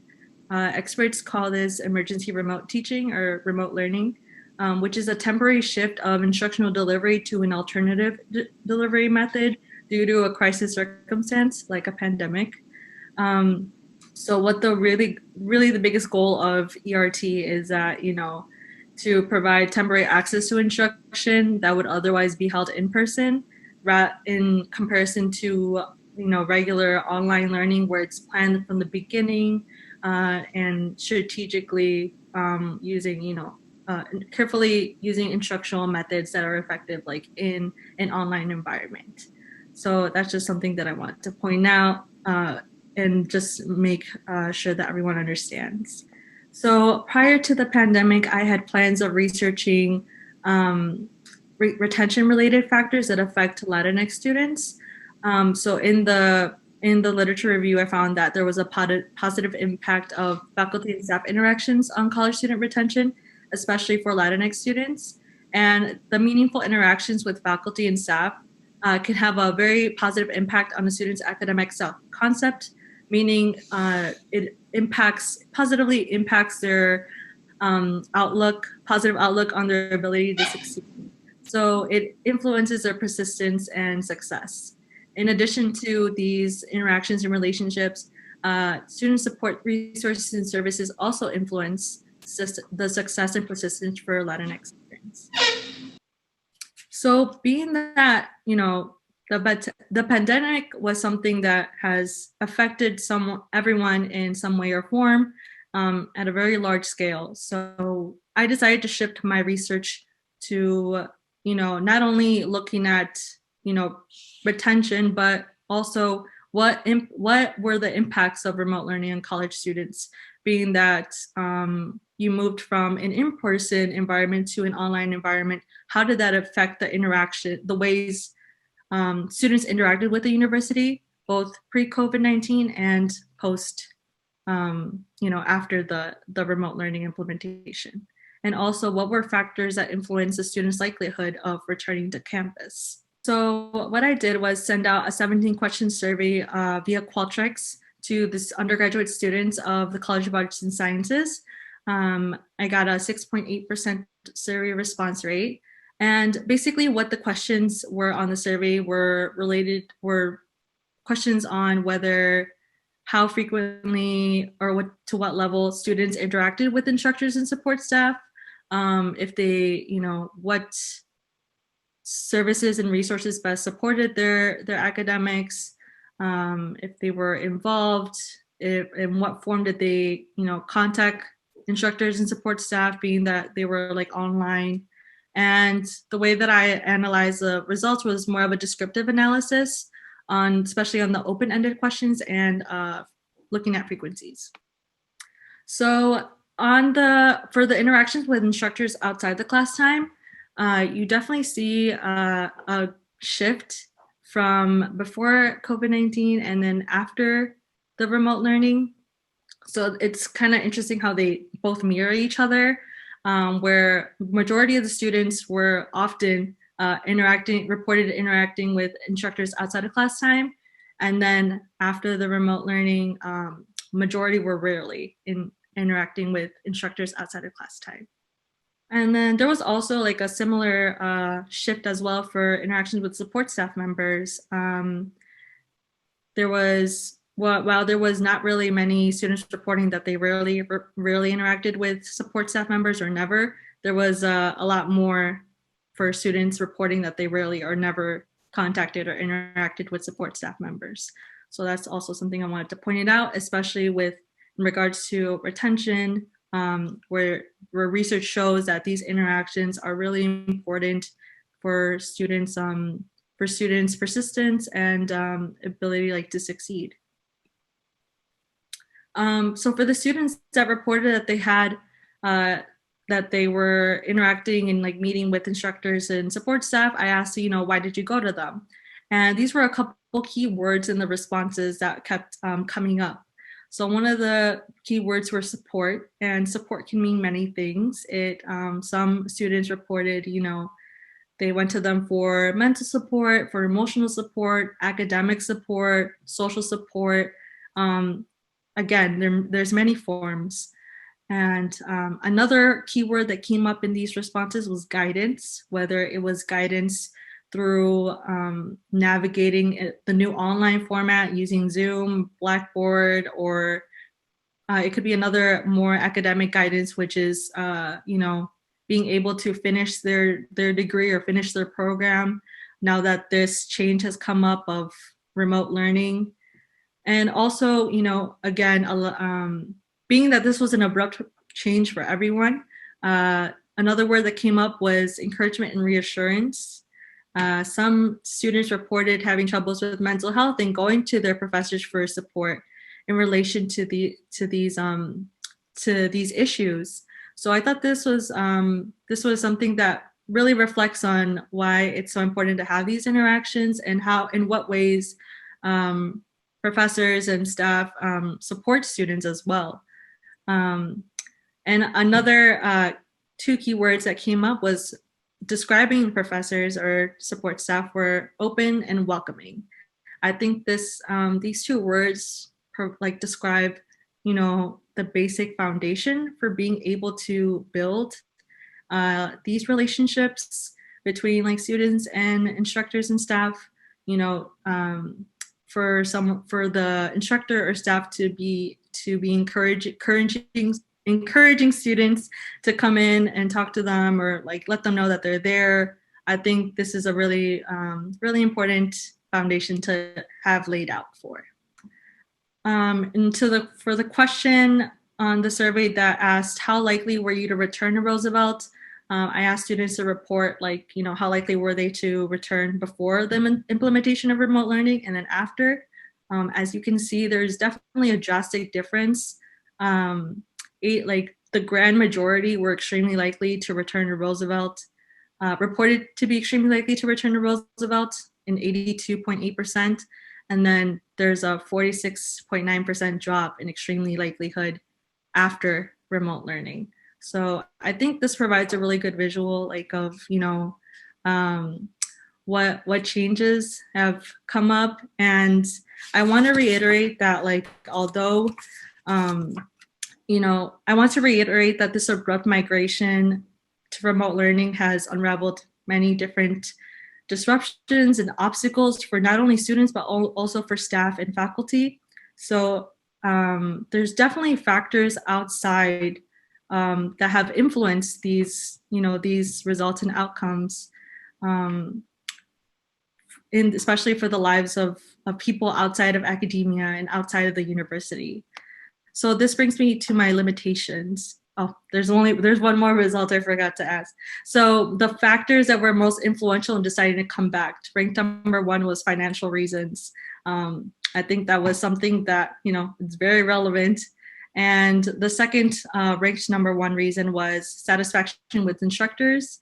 And third was other, and in the other, a lot of students were talking about wanting to graduate and complete their college degree. They had 1 semester left or they're really close to finishing, and that's the reason for coming back to Roosevelt University. So again, to my limitations of this study, I would say my survey design, it only really looked at the behavior changes of students and how they interacted with the university. It was also a small sample. It just looked at the undergraduate students from the College of Arts and Sciences. And it also only focused on a small area that influences retention among students. So their interactions with the university agents, such as instructors and staff. But I think it provides some insight of these changes and what has occurred and what we've, kind of all experienced at the same time.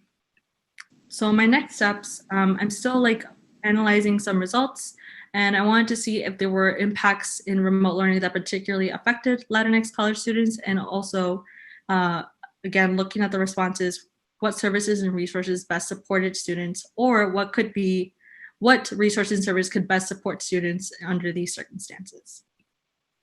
And this brings me to the end of my presentation, but I want to give out some acknowledgements and thank the Roosevelt McNair Scholars Program, the directors and staff for walking me through this process, as well as my peers for being there for support, and also my faculty mentor, Dr. Tom Philion, for facilitating me through this project and research process. Okay. I just thank you, Giselle. I think it's really important study, especially as an instructor and a staff person on campus. And I think that you highlighted one thing where at no point in my training, in my academic training, have I received mental health guidance for students.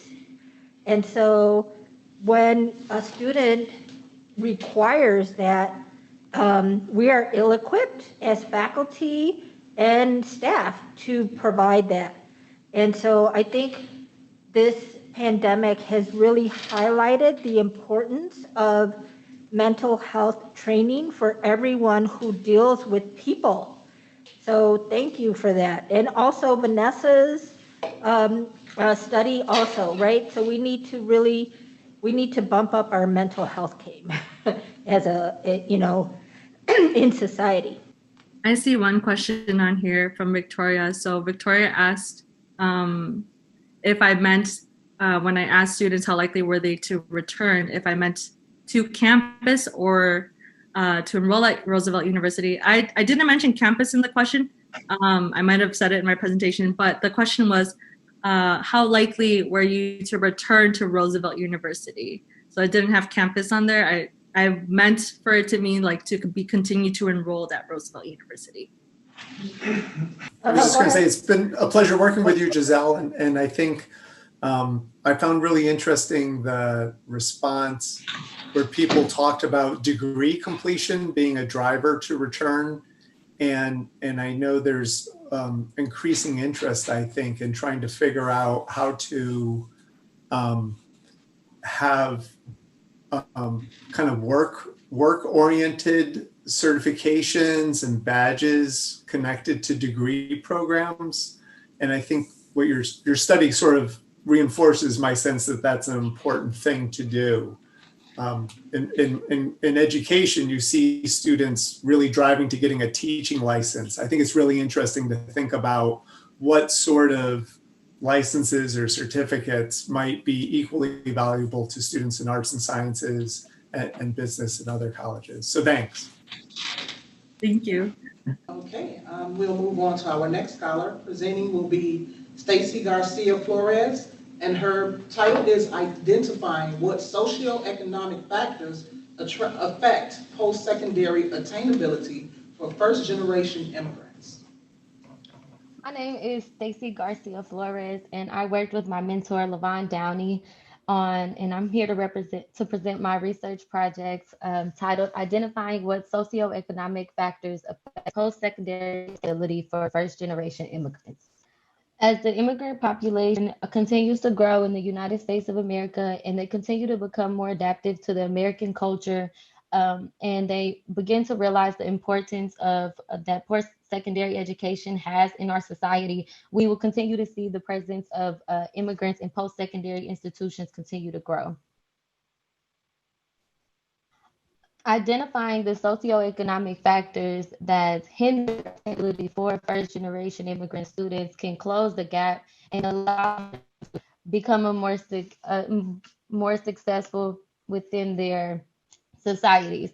The purpose of my study was to highlight variables that contribute to post-secondary attainability for first-generation immigrants and analyze how they work together and impact first-generational immigrant students in colleges and universities.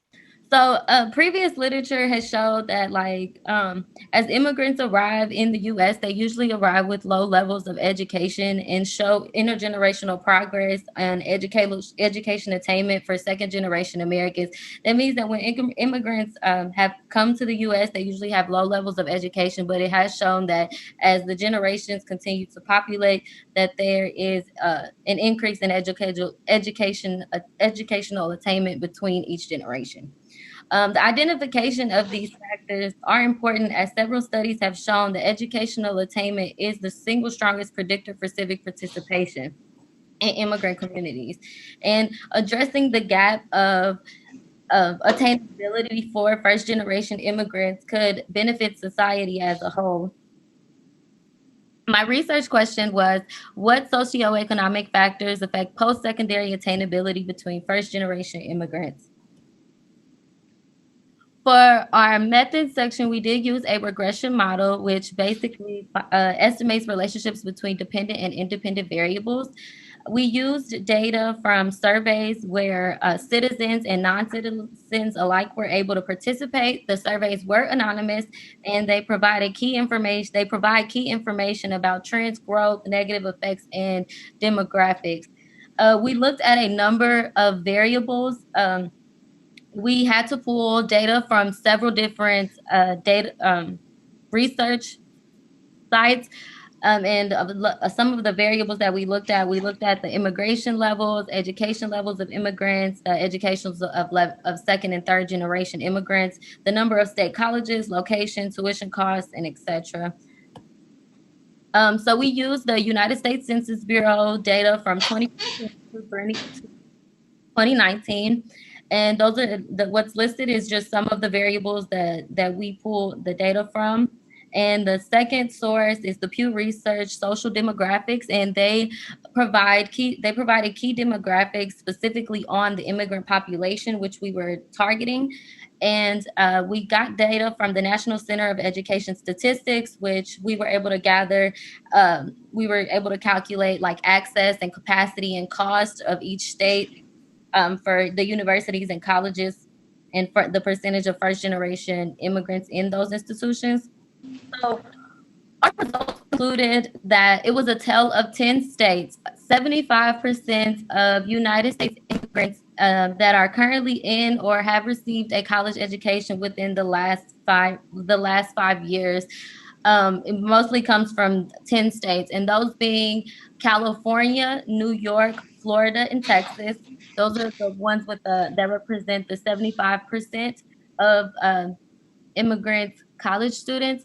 And then the remaining 6 states the percentages were very small. We had New Jersey at about 6%, Illinois came in at 5%, Virginia, Massachusetts, and Maryland each had about 3% of their first generation immigrants that were currently enrolled in a higher education institution. The regression model did show that the only variables that significantly impacted the percentage of first generation immigrants enrolled in colleges or university was related to cost and capacity. We did explore other variables to look for other relationships which could possibly hinder attainability for first generation immigrants. Like I said, we did find one. The percentage of first generation immigrants enrolled in colleges and university was significant within the number of colleges and universities available within that state, along with the average cost of that college and university with the percentage of immigrants in the workforce. However, there was no significant relationship between the percentage of first generation students and the composition of immigrants in each state, or the origin, which is their home country where the immigrants immigrated from.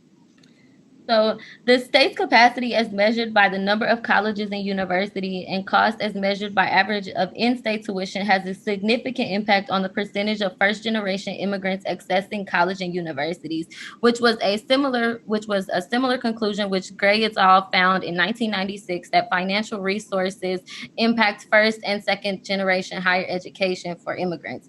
Our study did not, however, look on the specifics of how the education was funded, and we were able to. It could be that there is a financial need of resources for first generation college immigrant students, which could range from jobs, scholarships, needs, and merit-based financial aid to cover out-of-pocket tuition costs, which could affect attainability for those students. And that goes on to say that if colleges and universities want to continue to expand and bridge that gap between first generation immigrant college students and attainability, they would need to increase access as well as provide a combination of funding or reduced costs for tuition.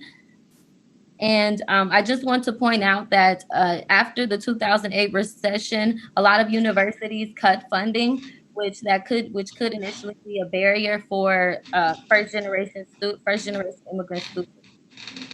Our study only looked at the data from the sources that I named earlier for the years of 2016 through 2018. I would have loved to do an intergenerational study looking at first, second, and third. However, that data was not available, to my surprise. And we were only able to gather state level data regarding the degree completion was also not available specifically for first generation immigrants.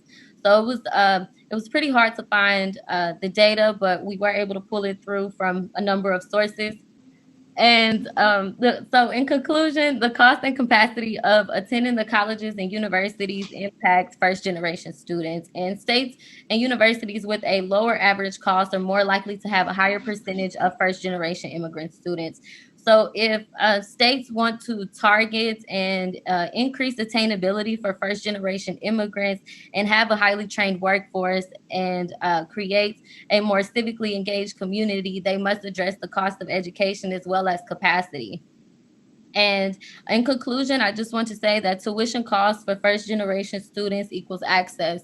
A lot of like our study concluded that cost and capacity, which is, it was very interesting to see that although we're doing this study almost more than 24 years later, the same problems are still hindering first generation immigrant students.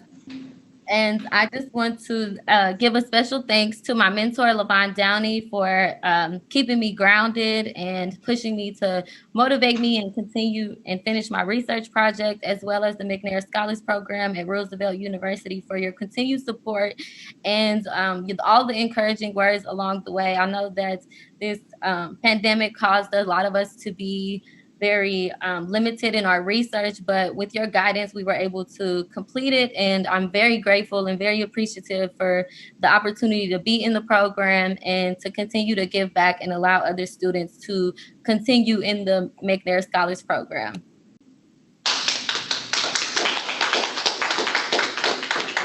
Thanks, Stacey. Would there be any questions for Stacey?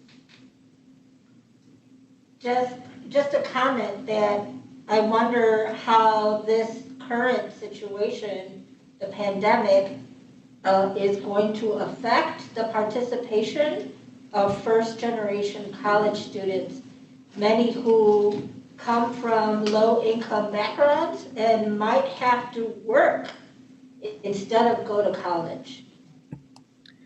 Yeah, that could be something that I do want to continue to provide research that highlights things that affect the immigrant population. I would like to see first, second, and third generation, immigrants continue to become successful. And I would like to see that as each generation grows, that, they're becoming more successful in our society and more involved.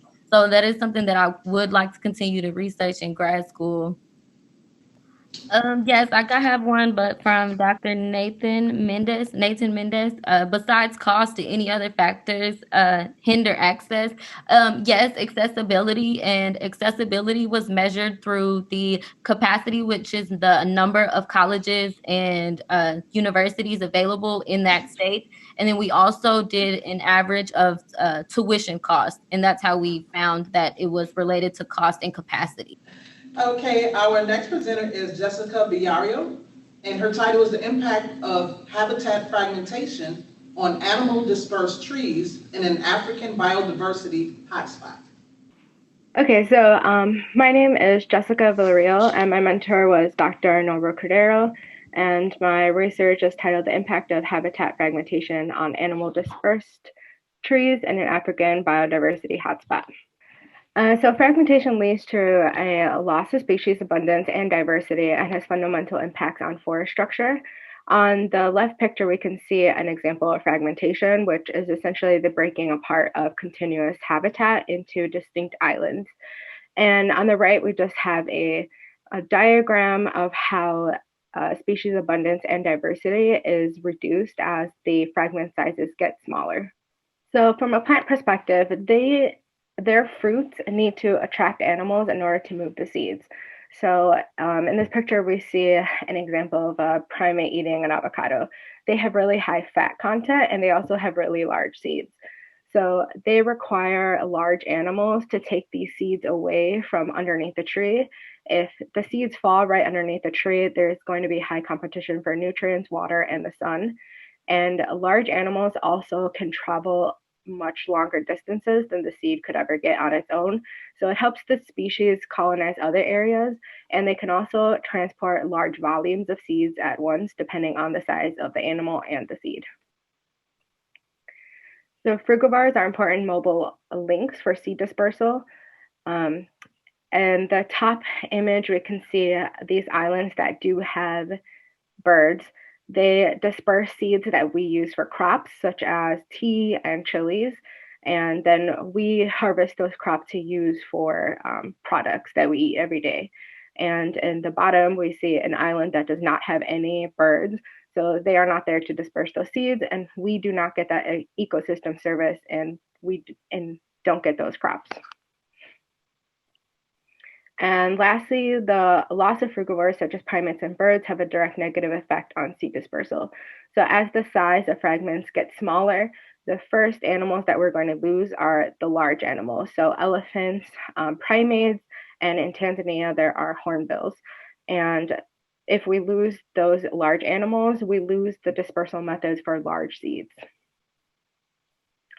So my research was conducted in the Eastern Arc Mountains of Tanzania, in Eastern Africa. And this is a biodiversity hotspot, which just means there's a large number of species that are found here and nowhere else in the world. And this forest has lost an estimated 77% of its original forest. This is an example of some frugivores. And frugivores are any animal that exclusively or almost exclusively eats fruit. So we have volant animals, which are animals that fly like birds and bats, terrestrial, which are primates and rodents, and then megafauna, elephants, rhinos, and in Tanzania, we have hornbills, which are just really big birds. So this graph is from a study done in Mexico. So it's essentially just showing the difference in species richness, so the number of species and the number of total individuals in small versus large fragments. So on the left, we see a 1 hectare fragment. There's a pretty low species and number of individuals. And when we get to the large fragment, which is 100 hectares, there the number of species almost doubles and the number of the individuals about triples. And on the right, we can just see that, again, large fragments, they have big animals such as primates, bats, and megafauna such as the hornbill, and these are absent in small fragments. So our questions were, what is the fate of species dispersed by different animal types under forest fragmentation? And does reduced frugivore abundance lead to decreased seedlings abundance due to forest fragmentation? So the raw data was collected over 15 years in the Eastern Usambara Mountains, and these were collected by random 20 by 20 meter plots in both fragmented and continuous forest. The data collected was the species, the diameter, and the height of all individuals, and these were then categorized by dispersal type and by adult trees versus seedlings. And we do have more than 36,000 data points, but for this preliminary data, we're only using 10,000. So this is some background information from a study that was previously done in this area. So on the left, these are species that are dispersed by animals. And we can see that there's a pretty big difference in the largest fragment, which was 3,500 hectares, and the smallest fragment, which was 0.45 hectares. And for this, we're looking at the white bars. These are seedlings. And on the right side, we see species that are not dispersed by animals. So these are going to be species that are dispersed by abiotic factors, such as wind and gravity. And there was really no difference in the number of species that were dispersed in here. So it's pretty much the same in the large and the small fragments.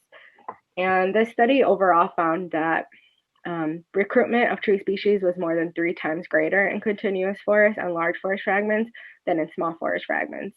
And as you can see on the right, wind and gravity dispersed trees were unaffected. So the hypothesis was that tree species whose seeds are dispersed by multiple animal types will be more abundant than species dispersed by unique animal types, such as birds, as fragment size decreases. So we divided this into 3 categories. So we have abiotic, so seeds that are dispersed by the wind, mammals, seeds that are dispersed by multiple mammals, such as primates and bats, and birds was the last one. So these are results for trees. So we see in orange that mammals dispersed by trees have a negative slope. And this makes sense because trees live for many years, sometimes hundreds. So they're probably already there before fragmentation occurred. And however, to really understand, we need to look at the offsprings, which would have occurred after fragmentation had already taken place. So that's what we have here. So there is very little difference in species abundance for abiotic dispersal, which is wind. And this makes sense because wind is everywhere. The size of the fragment is really not going to restrict dispersal. As far as species dispersed by mammals, which is in orange, there is a negative trend for seedling density, decreasing as fragment size decreases, but the relationship was not statistically significant. And then in green, we see a decrease in density for bird dispersed seeds as fragment size decreases, which was statistically significant, and that's in the green. So from these results, we saw that small fragments showed a significant decrease in seedling density, and this is to the loss of large birds such as hornbills and turacos, pictured on the right there. And these are the birds that disperse most of the seeds in this specific habitat that we used. And lastly, species dispersed by abiotic factors such as the wind remain steady no matter the fragment size. And again, this is expected because wind is everywhere. And just huge thank you to Dr. Cordero and Dr. Valdes and all the McNair Scholars.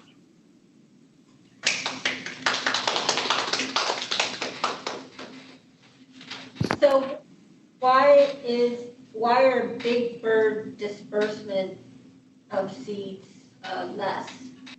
So big animals are the ones that are going to disappear first from fragments.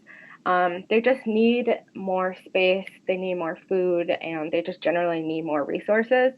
So those are the ones that are going to leave first. They also have a more specific diet. Usually animals that can eat a wide variety of foods are going to fare better when there's less resources. Okay, next up we have Jonathan Julian, and he will be presenting on does technology control us, or do we control technology? Good afternoon, everybody.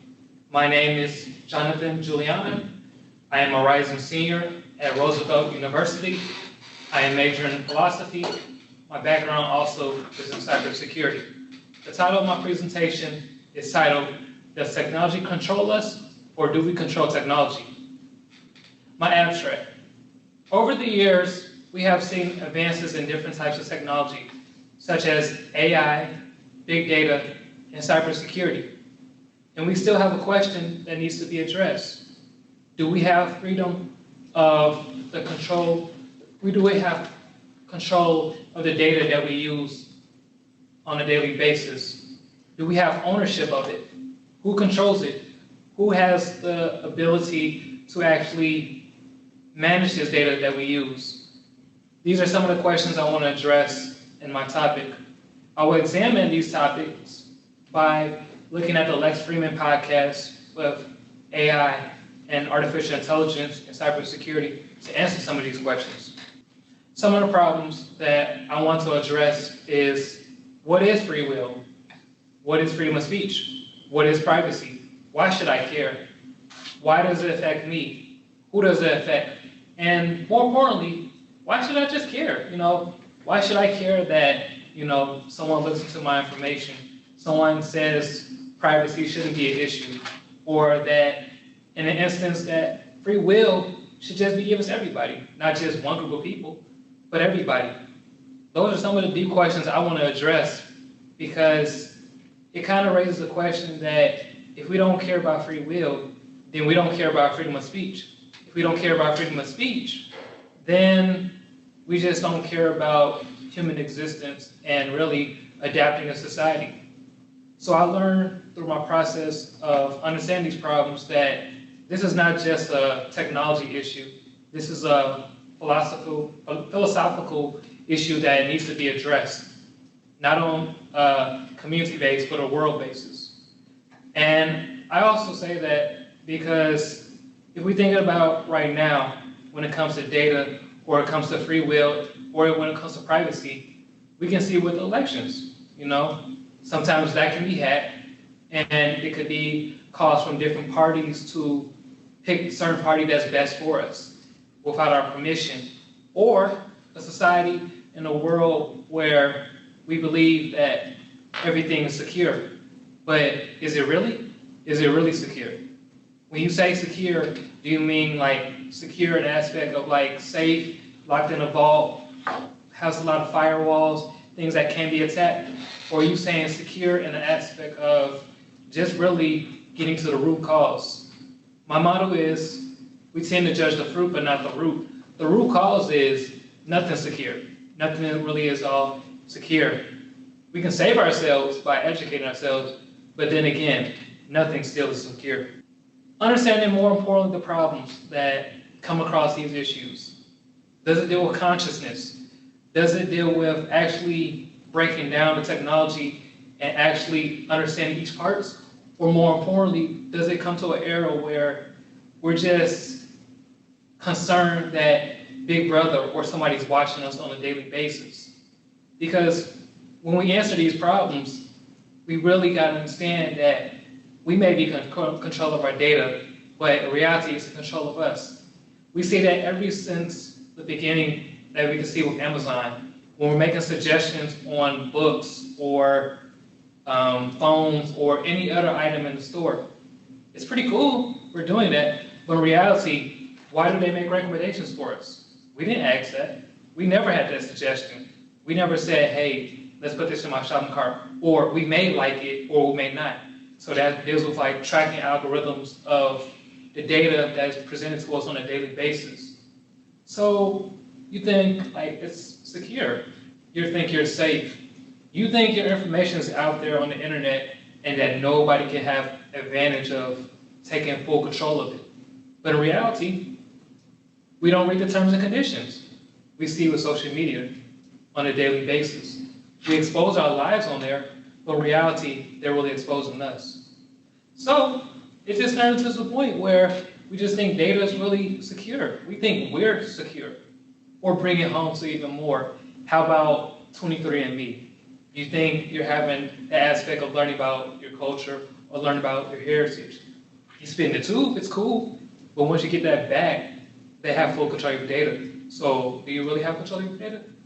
No, they do. Who is they? It could be the government, it could be the big man upstairs, or it could be a different party from different angles. So I've been looking at different podcasts. More importantly, the AI podcast I said at the beginning of my talk with Lex Freeman.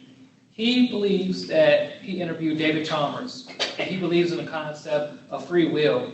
Free will in the aspect of making your own decisions at your own terms and really feeling comfortable. It's kind of scary, making free will, because all our life we've been constantly regurgitating to doing what others told us to do. But now we've got to think for ourselves and really know ourselves as a person. So who are you when nobody's watching? Or who are you behind your skin? Or more importantly, what is integrity? Is it doing what's right when nobody's watching? Or is it just really analyzing every detail to say, I'm in control of myself? Or are you really? So it deals with data. It really does in everything that we do. Because we are our data, every aspect. So David Chalmers always talks about really breaking down free will into like the root cause of why things are controlled the way it is in society. When it comes to Leonard Susskind, he believes that our data and our personal experiences are what affects us the most when playing a virtuous role in society. Could it be the aspect of learning that this data we use, it could be compromised, it could be exploited, it could be transformed to something that we really never signed up for in the first place? Or if we did, we just really didn't read the small print and font that says, yes, your data could be compromised. Your information could be sent out there, and different parties, different organizations could misuse it or convey the different messages. So Leonard Susskind talks about that a lot in the world of living in a virtual society. It's not just a technology issue, it's a political and philosophical issue that really needs to be addressed. And when it comes to Michael Stevens, he says everything that we go through could be good, bad, or indifferent. But free will gives us the option of picking decisions that could hinder us to really influence our lives or our aspects of how we view things or what's our favorite accustomed society, in my aspect. So everything we do around us not just affects us, but the people around us. So it's really just a question that we think that our data is not going to be compromised, but in reality, it is. So the diagram I show up front deals with different pillars: innovation, passion, enlightenment, liberation, and manipulation to loss of freedom. The most common ones I can say that to us is innovation and loss of freedom. We see it now, loss of freedom, because we don't have ownership of the stuff that we do. The big companies do. The big nine, Alibaba, Google, Microsoft, Apple, Facebook. There's real people that have ownership of us. But when it comes to innovation, it ties into like really thinking differently about how to approach stuff and really critically and analyze every detail. Because I believe that every detail matters, but you know, it could be like a homophone or another word or a pun, because a pun could mean, it can have two different meanings, but when it comes to a homophone, they have the same word, looks like, but they have different meanings. But at the end of the day, you have to really address these issues, because if we're not gonna speak up now, we're gonna fall for anything. So it's about really reinventing the wheel of everything. In concluding my reflections, I will leave you with a question.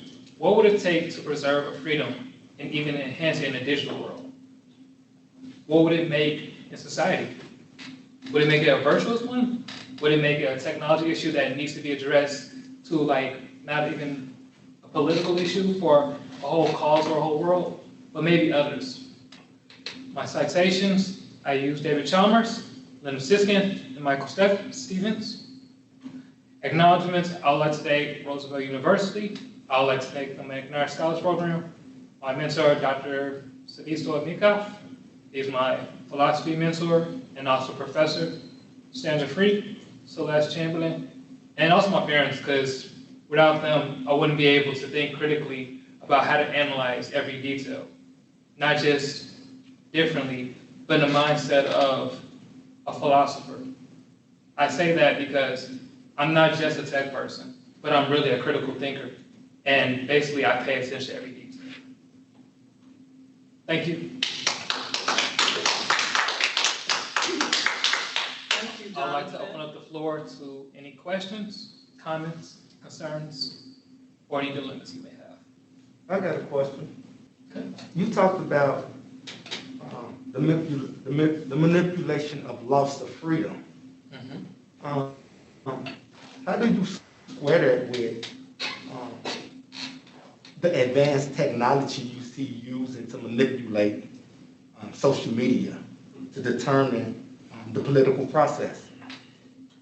I say that to say, when you're going to manipulate it to social media, it kind of plays a role about how you view the party, but more importantly, who you pick can influence what other people pick. That kind of makes sense. But in the aspect, it really ties into understanding the why instead of the what. You know, we know what we want to do. We know who we're going to vote for, but why are we doing it? Is it what's safe? Is it the norm? Is it what's popular? Is it because you believe that you have the crew, the team, the squad to really back you up? But what do you think about it? You don't need those other people. You have to analyze and figure out what's best for you, not everybody else. So when I say why do you do what you do? Are you doing it to get validation? Are you doing it to really just be an aspect of feeling society, say it's the right thing? At the end of the day, it's about free will, but more importantly, it's about reinventing the wheel. That's why I believe that we tend to judge the fruit, but not the root. The root cause is, you know, we have to really think for ourselves, but more importantly, analyze every detail and pick something that you feel comfortable with, and it'll be a good party. So we use social media, you know, we kind of convey a message to address some of these issues. But until it's solving like the real issues and making an aspect to help other people see differently, it's cool. But like they said, you can't change everybody. You can only worry about you. So I can't express how this party is better than another one. All I can say is, do the research, or more importantly, it just may be like a propaganda. People just may not understand you, and that's okay. But you have to go what you know, not of what social media wants you to know. Because they know stuff about you, They know your zip code, your area code, social, but who are you underneath your skin, really? So really asking that type of question, and that can discover the real version of you. At the end of the day, you always have a choice, Being off the grid for me for 10 years has been perfectly fine. But at the same time, I still have the aspects of like get those aha moments to really think deeply and try to really be a part of society where I really think deeply, but I just want you to think more critically about every decision that you make.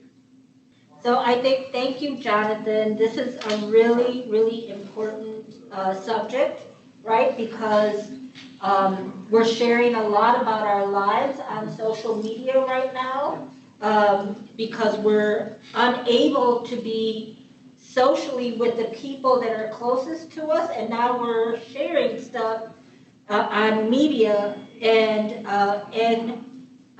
those kind of sharing that we do could be manipulated, right? So very important. Thank you so much.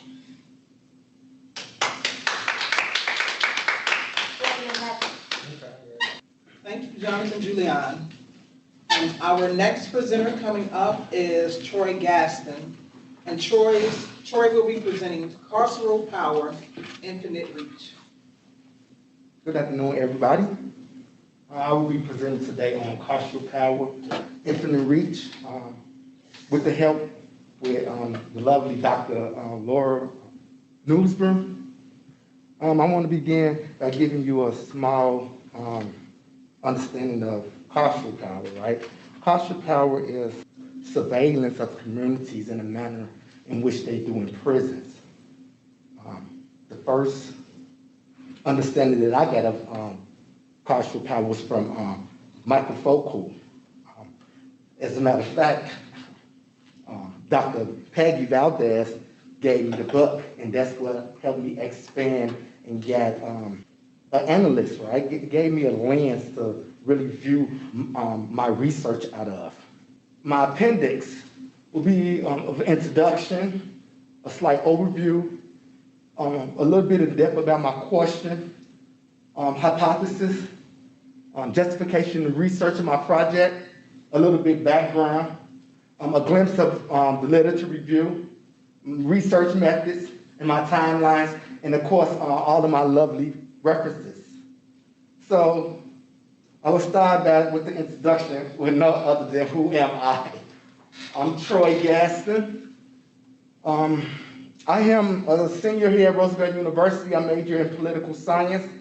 I am on a government associating committee here, and I'm not only just a McNair Scholar recipient, I am a fierce advocate for the expansion of the McNair platform. Overview. So what I'm basically interested in is really shifting the narrative that was normally focused on African-American men involved in cycles of incarceration to Black women. What are their experiences? My limited understanding of race, class, and gender is through the lenses of Black scholars and systematically capture Black women who experience traditional state vigor. These Black women in these communities are contained, right? They are contained based on the dispossessed.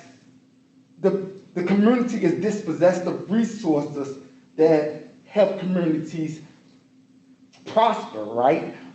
The upper mobility of these communities has been stagnant due to the lack of education and the resources, housing, food. It's food deserts in these communities as well.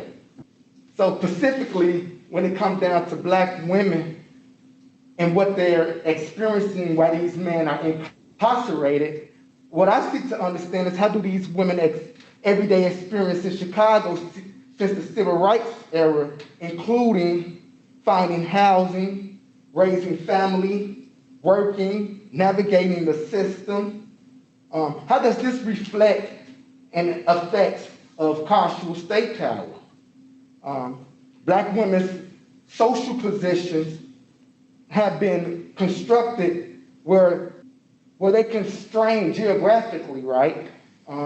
Their locations intersect race, class, and gender. These women's social positions are being determined where their geographical locations are intersecting with their race, class, and gender.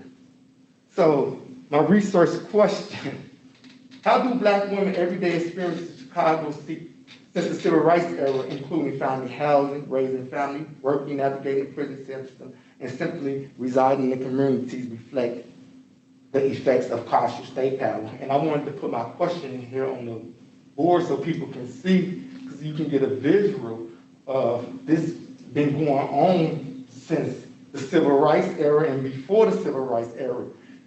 And I want you guys to really comprehend, how do these families fare without these men when we live in a patriarchal system where men get the jobs first, where everything goes to the man first? These women are left without these men. They left vulnerable, right? So my justification, my analytical framework is from the social science point of view and social welfare. The displacement from housing and neighborhoods with social networks and access to public goods, right? These public goods are coming to form as what we say, taking 50 schools, crushing these schools in these communities. And then when you open up schools, 50 of these schools don't even have a library. So what the standard of these children should be? Not denying these women vouchers to have, to compete, to live in a community that is prospering, right? Violence overwhelms these communities. So we have a history that we can go to pinpoint what some of these impacts are. Again, social welfare is the background in which I use to analyze my research.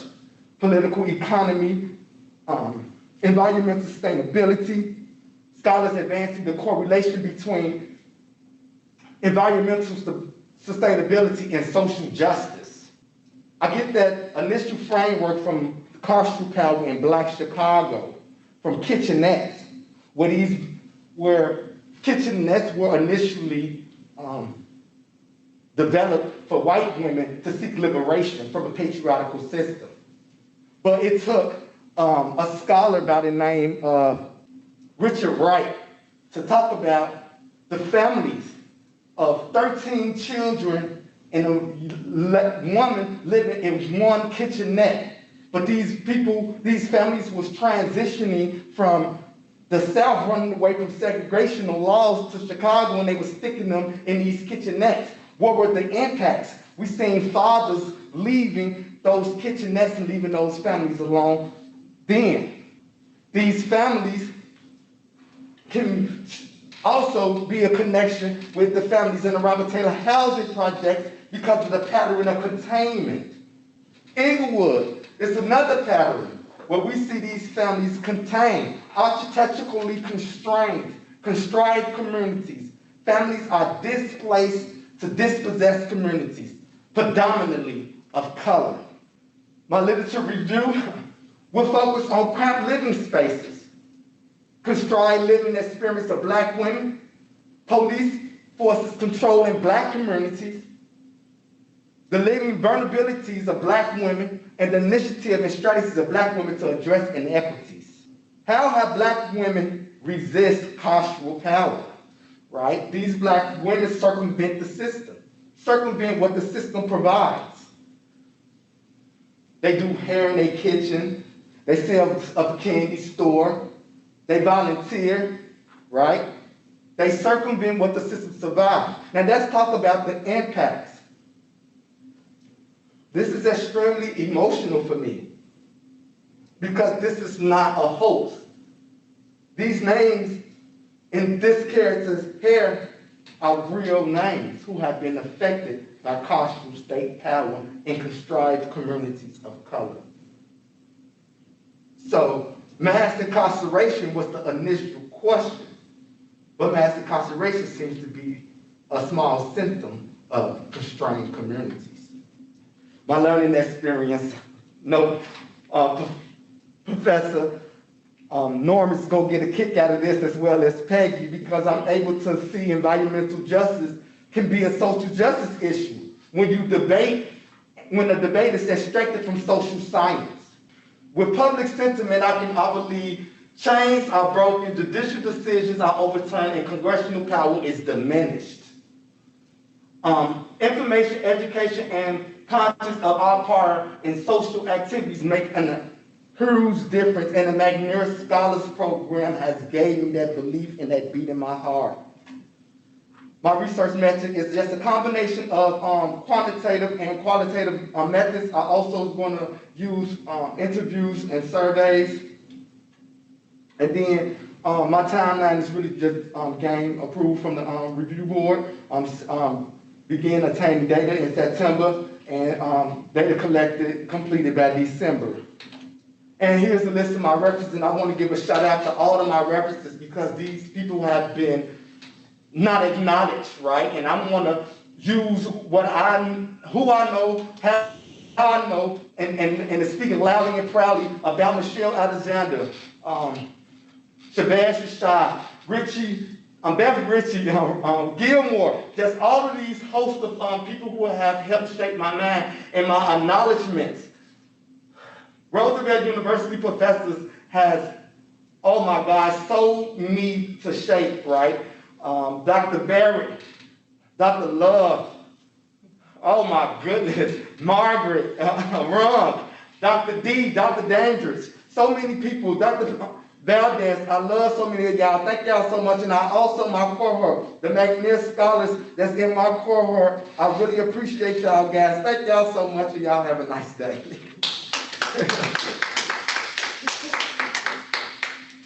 Don't go away. You might have some. Oh, sorry. Sorry, guys.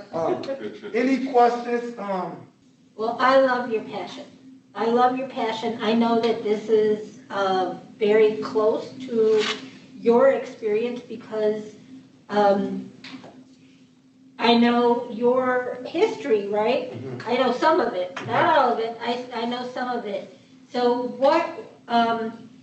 why concentrate on the Robert Taylor homes? The Robert Taylor projects was demolished, right? It was demolished because of an easy access to downtown, right? It's so close to me because that's the only sense of family that I ever knew, right? Ever since a community just ripped right from under me. And me personally seeing why friends of mine, children are dying, right? I'm seeing children, friends of mine, children die right in front of my eyes because they took these people and placed them into these communities that are territorial, right?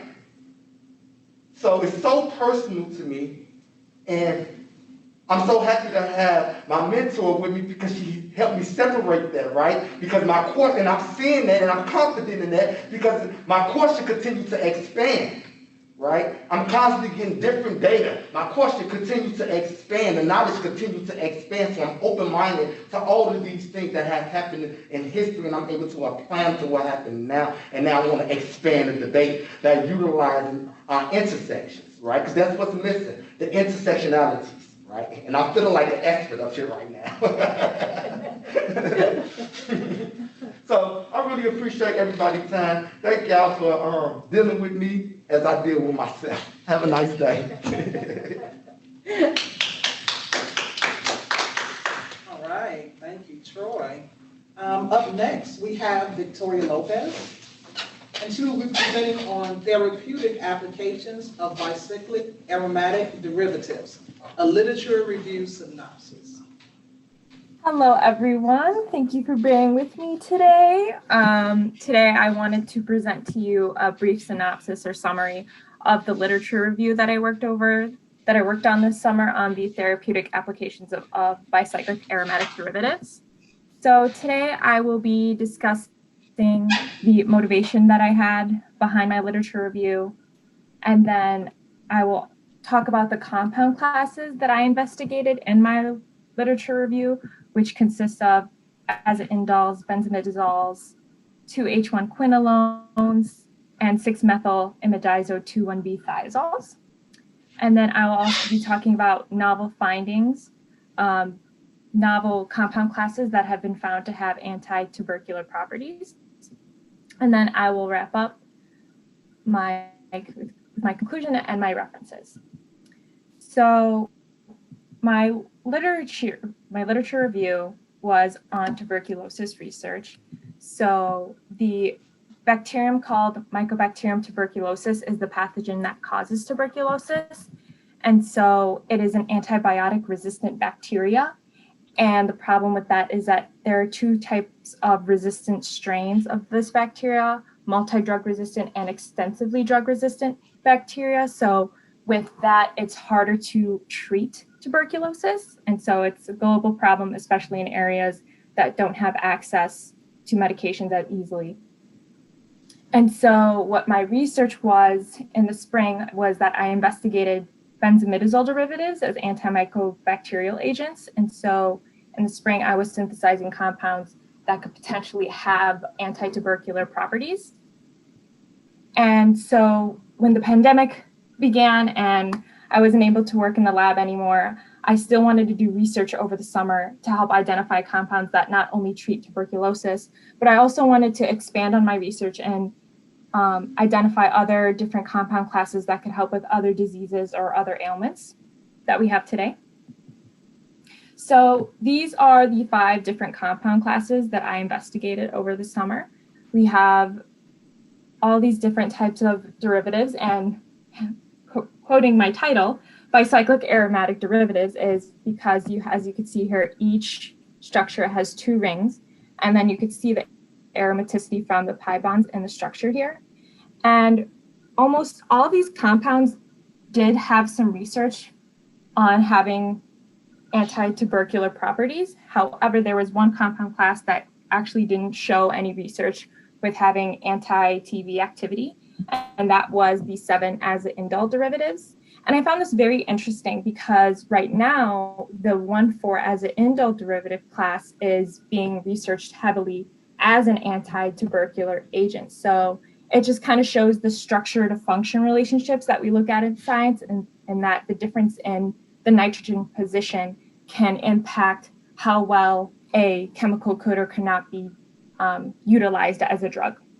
So in a 2016 study by DeVorn et al. In 2016, they identified this compound here to be helpful in schizophrenia and Alzheimer's disease through the selective activation of what is called the M1 muscarinic acetylcholine receptor. And they found that this compound was a positive allosteric modulator for the receptor, and the receptor that impacts these processes going on in schizophrenia and Alzheimer's disease. And a positive allosteric modulator, or a PAM, is a substance that can essentially bind to a receptor and enhance the response of that receptor. And so they found that this compound here is potent and selective for this receptor, so it could have potential applications in treating these types of diseases. Additionally, with benzimidazole derivatives, which is what I was synthesizing in the spring, I found other benzimidazole derivatives that were found to be involved in anti-cancer therapeutic applications. So the PIN1 enzyme works as a molecular switch in signaling processes. And the enzyme itself is associated with upregulating oncogenes, which are genes that are associated with creating tumors. And the enzyme itself is actually overexpressed in many cancers. And so they found that this compound here was a potent inhibitor of this enzyme. So they believe that for the research, they can help perfect this to help inhibit the enzyme, which could then help treat tumors. And this was in a 2019 study by Wing et al. So it's very recent research. And then we also have another interesting compound, which is being investigated when researchers are looking into type 1 and type 2 receptors. So more specifically, they're looking into the CB2 or type 2 receptor. It's an interesting pharmacological avenue for treating various diseases because it is due to the absence of the psychoactive side effects compared to the CBR1. So the CBR1 is more associated with psychoactive side effects compared to using drugs that target the CBR2 receptor. And so these receptors are important in neuronal development, energy metabolism, cardiovascular, respiratory, and reproductive functions. And so they found that this compound here is actually a full agonist of the CBR2. And so an agonist essentially mimics the natural ligand of that receptor and can activate the receptor. So it's a very broad, it's broad research, but depending on what it could focus on, it could really help on various diseases that are involved in these types of processes or that are impacted by these various functions. And this was a 2015 research by McNair et al. And then with this derivative, I wanted to focus a little bit more on tuberculosis. This particular study, in a 2016 study by Liu et al., they did an in vitro evaluation of this compound, and they found that it did possess antitubercular properties. And they did it in the dormant strain of tuberculosis, which is the H37RA strain. And they found a very low minimum inhibitory concentration of 0.01 micrograms per milliliter. And they also found that the compound had low cytotoxicity. So this is a very good compound, except they found that it actually had poor solubility. So in drugs, we want them to be soluble because our bodies are mostly made up of water. So attracts like, to put it in the simplest terms. So they couldn't use this specific compound. However, it did lead to a more important discovery, which is compound 38. And as you could see, the slight differences in the positions of the nitrogen from compound 30 to compound 38, it led to the identification of this new compound class as 6-methylpyrazolo 5,1-B thiazole derivatives. And they found that that compound actually possessed better antitubercular activity than the other compound. So it kind of shows the progress of science is even when something doesn't work completely, it can help you find something that actually does work. So that trial and error is really shown here in this research.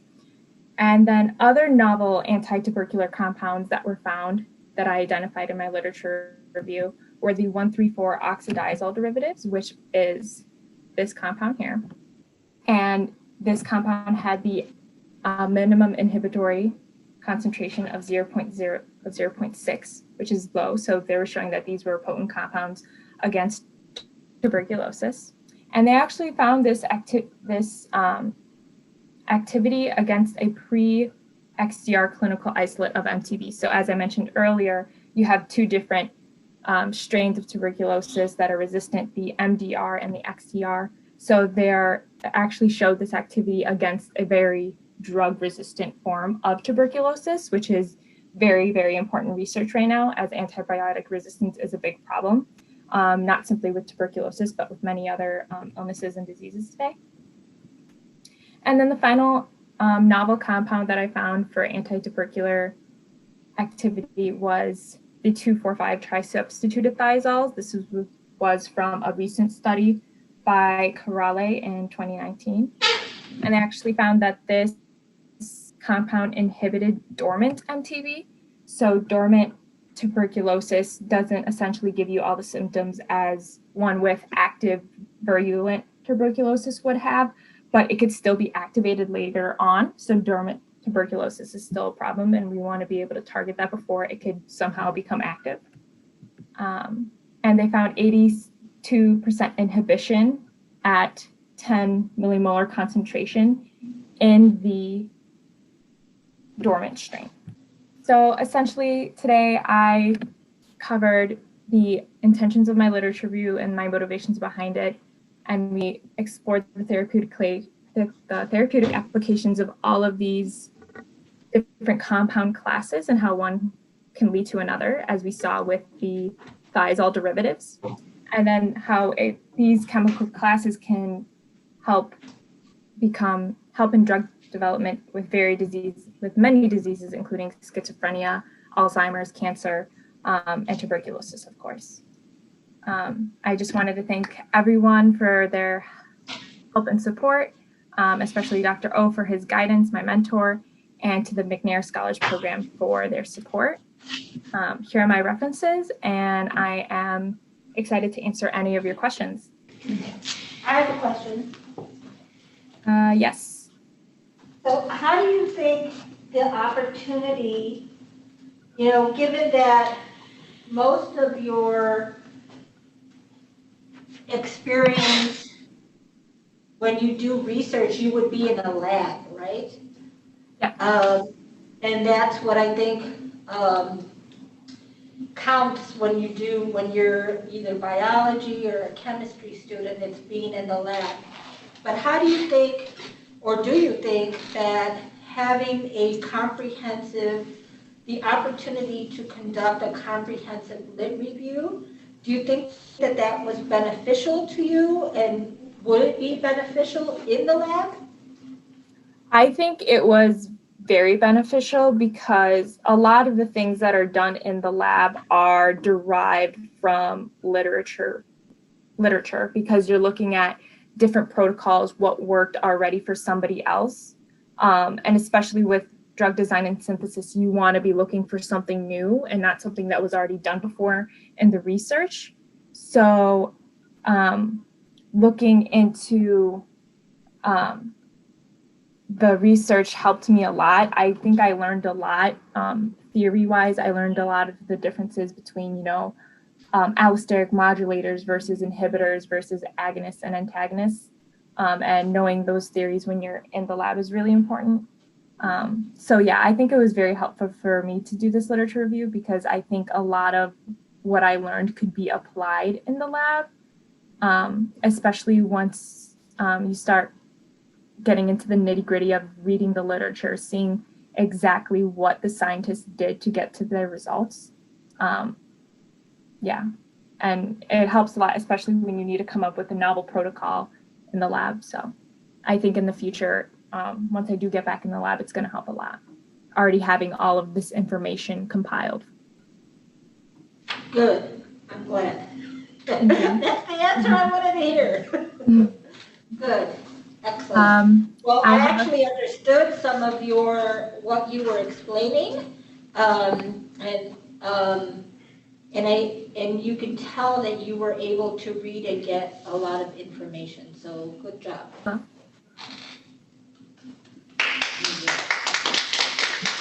Thank you. Hold on, I'm going to stop my share really quick. I do have one more question from Dr. Nathan Mendez. Have I considered the implications of a possible vaccine and the use of these aromatics? Have you read any data on the BGC vaccine? So I did come across the BGC vaccine. I think when I was reading up on it is that it was helpful for those for individuals in regions where tuberculosis is very prevalent and where they're already vulnerable to it, versus like people in the States who don't really use it because the prevalence of tuberculosis in the States is a little bit lower versus in other regions. And to address your question about the implications of the possible vaccine and the use of these aromatics, I think there's a lot of implications for it. I think what makes it very complex is the receptor ligand binding, how that is influencing how well a protein or an enzyme can work, and then how that impacts signal transduction. So I think biological evaluation is very important with this, and I feel like that's what is becoming tricky, because what could be working in vitro may not work in vivo. So we definitely have a lot of hope, but I think there's still a lot of work to be done, especially because we want these drugs to work in biological specimens, not just in a petri dish in the lab. So I hope that answered your question, Dr. Mendes. All right, thank you. We'll wrap it up with that. I'm Dr. Jeffrey Hunter. I'm the interim program coordinator here for the McNair Scholars program. I want to thank everyone for attending today, especially thank you to Roosevelt University, Mark Schultz for helping us with the setup this morning, Mike Malley, Peggy, thank you for your awesome patient work with all of us. To all the McNair GAs, Alondra and Yolanda, couldn't have done without you guys, and all the attendees and the McNair mentors for preparing these scholars. And scholars, thank you for the amazing presentation. So I remember my first time presenting as a McNair scholar. I was nervous as heck, but you practice more and eventually you'll get the hang of these things, and you'll be a pro within a few years, and you'll be the expert at this stuff. Thank you, everybody, and enjoy the rest of your Thursday.